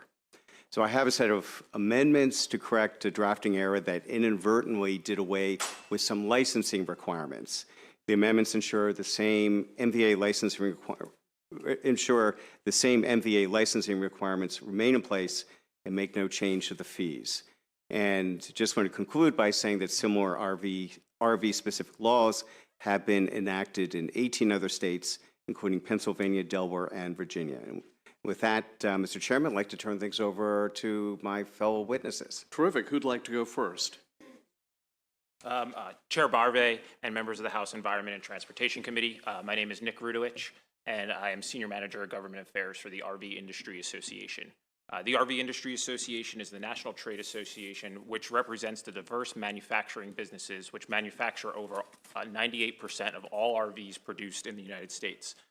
The association is a unifying force for promoting safety and professionalism within the RV industry and works with federal and state policymakers, just like yourselves, as well as recognized national standard-setting bodies to promote and protect the RV industry. I'm here today to ask this committee to please support HB 1173. If passed, 1173 would enact an industry-negotiated and agreed-upon model law which would govern the relationship between RV dealers and RV manufacturers. In many states, as Delegate Stein just said, RVs are covered by automobile franchise laws, even though auto dealers and RV dealers operate under very different business models. And just like Delegate Stein said, we are one dealer to many manufacturers, where the auto industry is one manufacturer to one dealer. Furthermore, the RV industry is not vertically integrated among manufacturers, parts, and suppliers like the auto industry, which creates a substantive difference in warranty obligations between the two industries. An RV-specific law, such as the model law negotiated and agreed upon by the RV Industry Association and the National RV Dealers Association, which HB 1173 is based on, provides consistency for manufacturers to develop and manage dealer agreements across the states. These laws provide reciprocal advantages for RV dealers and benefit consumers as well. Enactment of RV-specific law is not intended to disrupt state business licensing and licensing laws and state agency oversight of RV dealer and manufacturer interactions. And like the delegate mentioned, there are amendments there to correct that drafting oversight. So once again, I ask this committee to please support HB 1173 throughout the legislative process as it enacts an RV-specific law which will allow the RV industry to pursue its business model without interfering in the auto industry. This will benefit consumers, RV dealers, and RV manufacturers. I'm happy to take any questions. Okay, next we'll hear from Gregory Merkel. I'm Greg Merkel from Leo's Vacation Center, been a long time RV dealer. This bill would put us on a more level playing field with the manufacturers and with our surrounding and competing states, where we would have an agreement that would cover all RVs that we purchase and sell for the manufacturer. It would just give us a stronger position and negotiating to be on a fair play field with the manufacturer. Okay, questions? I don't see any questions. You did a good job. That concludes the public hearing on House Bill 1173. Let's proceed to House Bill 1207, Delegate Miller.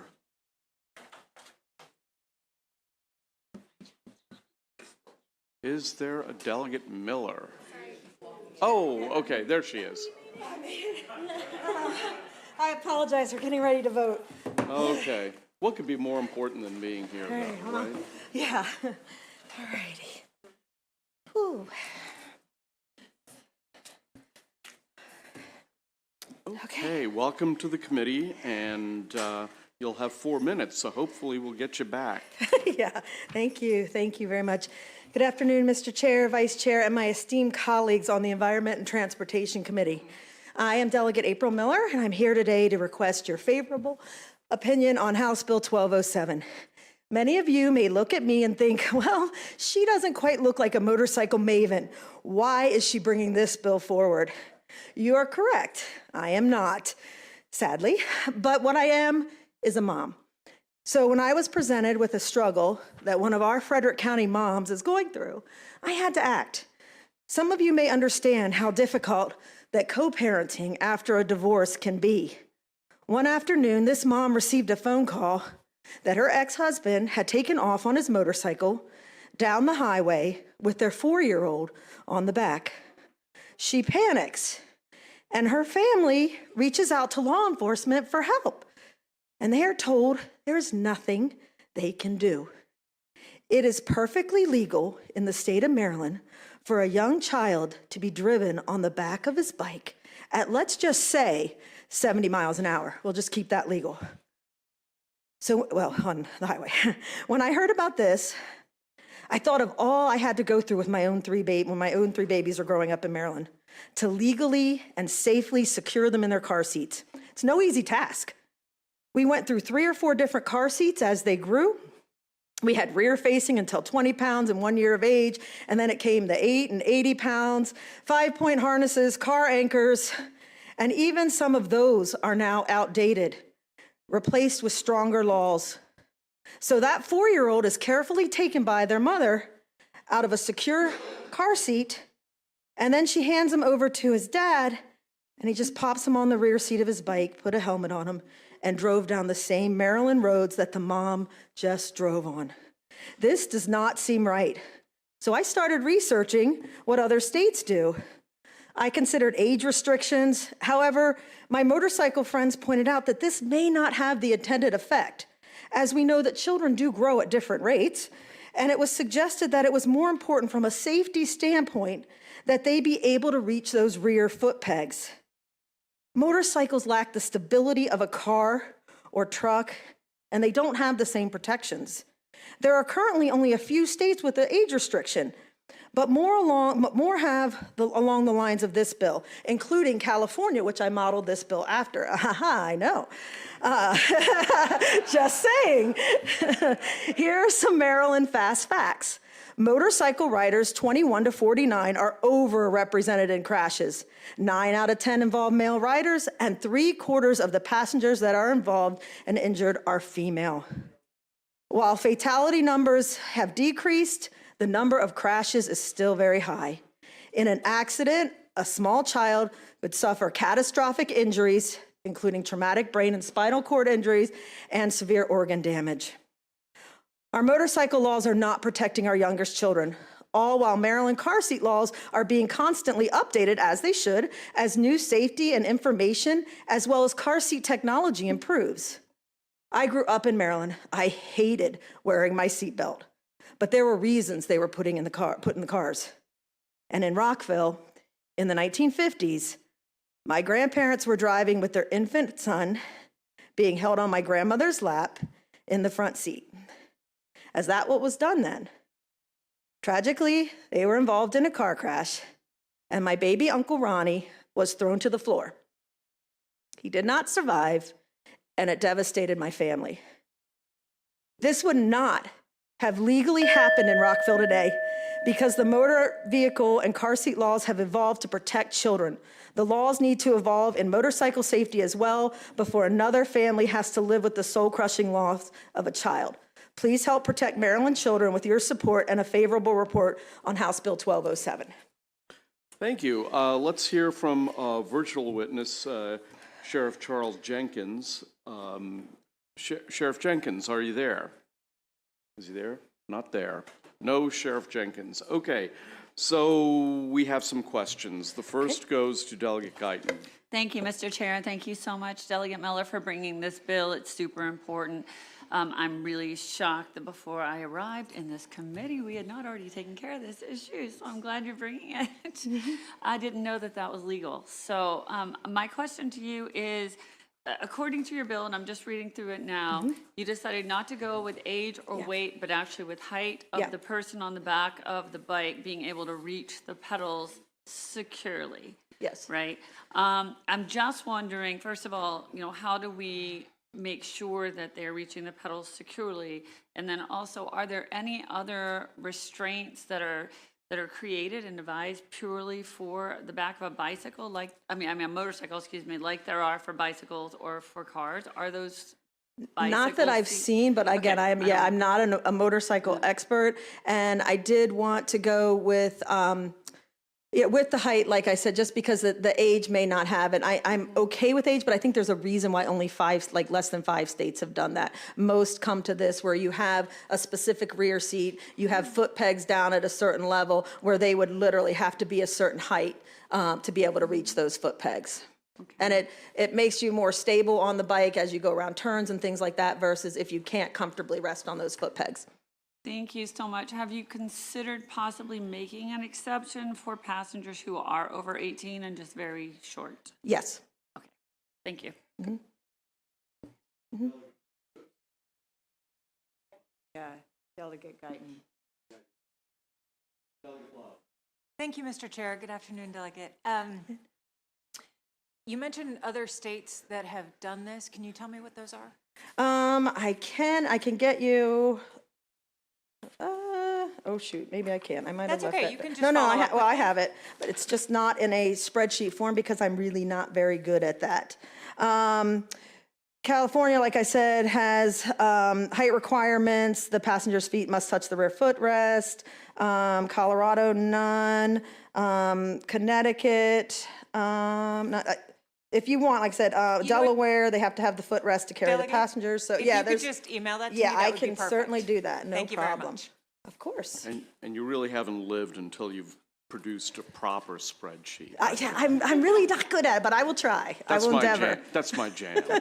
Okay, there are no further questions. That concludes, thank you very much. That concludes the hearing on House Bill 1207. Let's go to the final bill of the afternoon, House Bill 957, Delegate Munoz. Is this the first time you've been in my committee? It is, Oh, Mr. Chair, it is. Okay.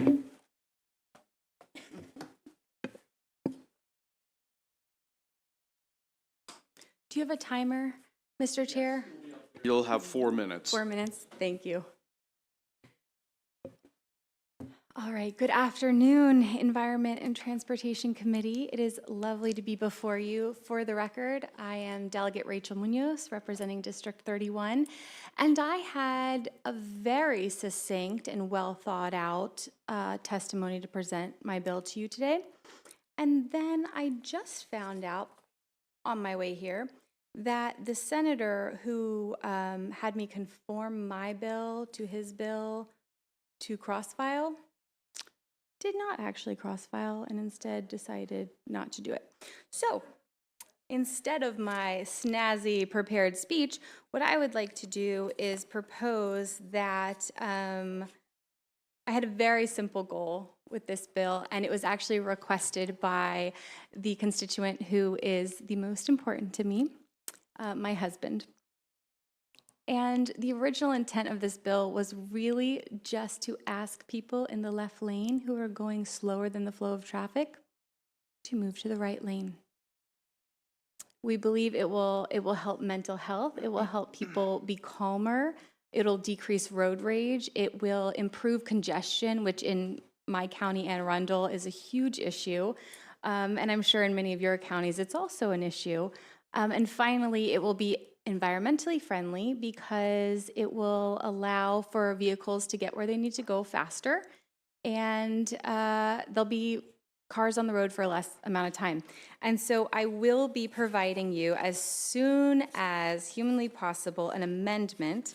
But at this time, the only goal I had for this bill was to ask for people to move over if they were going too slow and to add that education into into our driver's ed. And so everything you'll see on page 3 is completely unnecessary, apparently, and was not the original intent of this bill. The fines, all the other, issues. And so I will be returning the bill to the original version. And I'm happy to take any questions. I've, talked to a lot of people about this bill, and you'll see it has a very interesting name, which was actually also from my husband, because he's, a child of the 90s and a big fan of Ludacris, who is unfortunately unable to testify today because he is on tour. But Not your husband or Ludacris? Ludacris is on tour. I Okay. apologize. Yes, he's unable to testify, but my husband is a fan and liked that name for the bill. So that was our original goal, and with that, I humbly request a favorable report from this committee. Okay. Tell us your name and please testify. You have 2 minutes. Okay, my name is Latoya Congolo, and Delegate Rachel Munoz was kind enough to invite me to speak in support of her bill today because I too am a big Ludacris fan. But I just want to just thank you all for this opportunity. And I was a former Baltimore City resident. So back in 2007, I commuted from Baltimore City to Anne Arundel County. I later moved to Anne Arundel County and commuted to Prince George's County. So I have firsthand experience with the frustration of, many Marylanders. I think on average, Marylanders spend about 33 minutes on the road each way. And, we want people to be able to get to their destination safely, as Delegate Munoz mentioned. I also have a 16-year-old daughter, and this was not in her driver's ed curriculum. And as the bill states, that it needs to be included. We want our new drivers to be safe. We want our first responders to be able to respond in a safe manner. So this bill not only supports new drivers, it supports our police, fire, ambulance, and every citizen who wakes up every day spending 33 minutes on the road to get to their job to be able to provide for their family. So I fully support this bill, and I hope you all consider supporting it as well.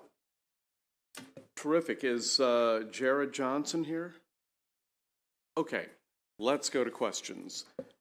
Delegate Ciliberti. Thank you, Mr. Chairman. Anytime you can get anybody to move from the left to the right, I'm all in favor of it. Please don't kill my bill, sir. But thank you.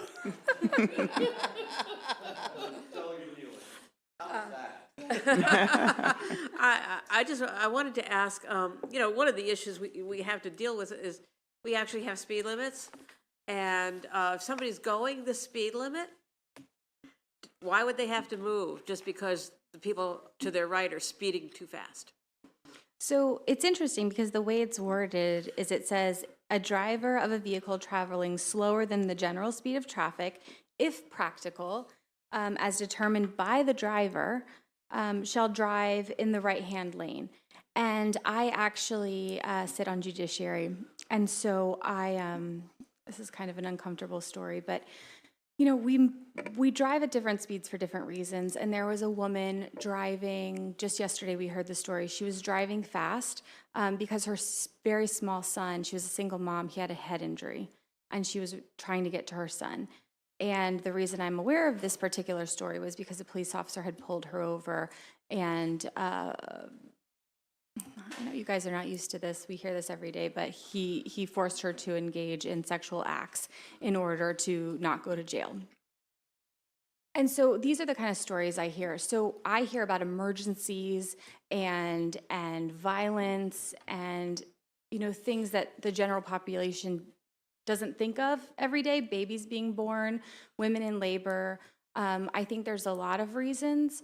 My husband brought this to me because he's actually a pharmacist here in Annapolis, and we live up in Severna Park. And every now and then he has patients who need to pick up their medication, maybe early before the pharmacy opens.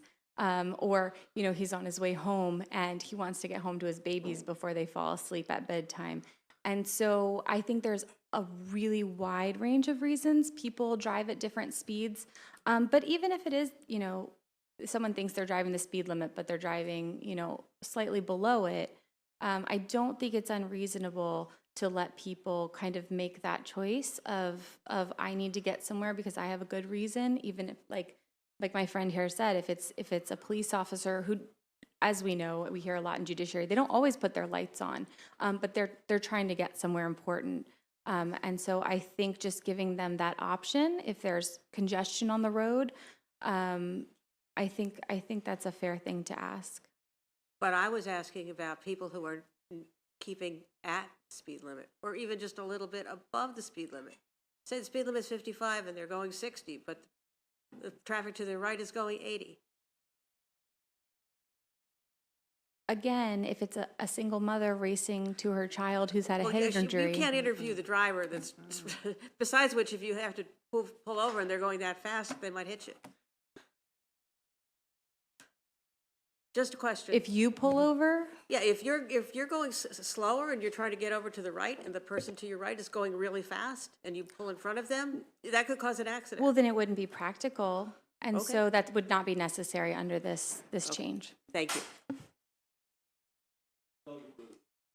Thank you, Mr. Chair.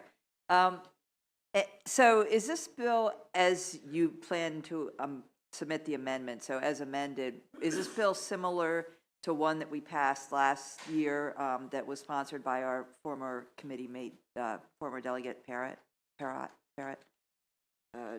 Vehicle laws, driving in right-hand lanes, interstate highways in rural areas. I'm actually not familiar with that bill. Is that something that like passed through the House but not the Senate? No. No, oh no, that's the rule piece. So yeah, so this actually pertains to all of Maryland. So like Okay. where we live here in Anne Arundel County, we're not considered rural, but we have so much congestion with the Bay Bridge and 50 and Route 2 and Ritchie Highway. And so anywhere where there's a couple lanes available and you're driving, the speed limit, below the speed limit, and the flow of traffic wants to move on, it's just requesting with zero penalties, just an educational piece. Because when we were putting this bill together, I talked to so many people who said, oh, well, my parents taught me that. I said, so did mine, but not everyone's did. Yeah. And so I think that's why it would be beneficial. So with the fines and all removed, it would be similar to former Delegate Parrott's bill, but expanding it from rural areas to other areas? Yes, ma'am. Okay, thank you. Thank you, Mr. Chairman. Thank you, Delegate Munoz. I actually think this is an interesting bill, an interesting idea. As an aside, one of my pet peeves is when I'm driving when people are going under the minimum. I think it's so dangerous. You come up on them so fast. It's kind of shocking, and I've just wondered to myself, I wonder how often police officers even enforce minimum speed limits. But what I found probably most interesting was the comment by your witness about this not being part of driver education programs. And so is that part of the proposal? Because I think that would be really beneficial. I have four now young adult kids who in the last few years learned to drive, and I was not aware that was not part of the curriculum. So I think if that's all that is achieved by this bill, getting that into the curriculum for drivers in Maryland, I personally think it's worth it. And if that's a piece of it, it is. Yes, ma'am. Then, yeah. Yeah, all it is, requiring, vehicles traveling slower than the general speed of traffic, if practical, as determined by the driver. So if it's not safe or you feel uncomfortable, it's not required. Just moving over to the right-hand lane. And then the only other thing we were asking is that it's included in the state driver education curriculum. Right, okay. And last question, did MDOT or MVA weigh in on this at all? Not that I'm aware of, no. I don't believe we had any opposition. Okay, thank you. Thank you, Mr. Chair. Don't have any opposition. Okay, any other questions? Seeing none, thank you so much, Delegate. Great to see you here. Thank you. Have a wonderful day. Thank you all so much. And that ends the public hearing for today. So we are going to have announcements. Who has an announcement? Delegate Love. Thank you, Mr. Chair. MVT needs about half an hour. Are we doing subs first and then leadership? Subs first and then leadership. Okay, Patrick, 4:45? It's 4:30? It's 4:30.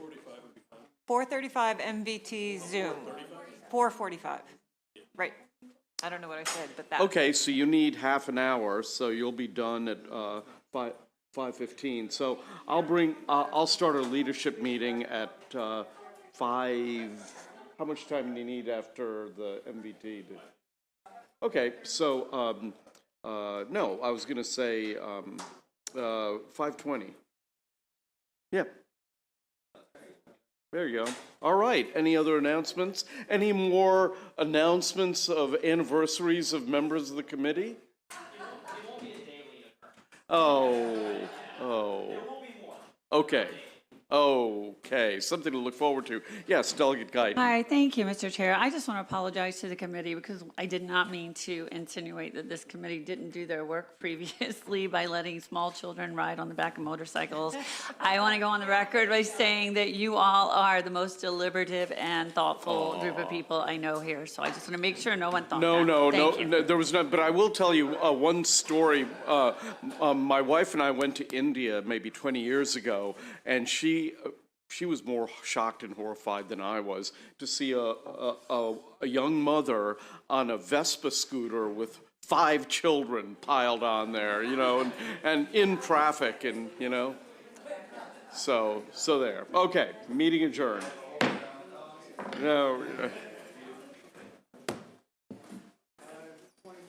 No, Michelle, nobody thought that. Nobody thought that. Yeah.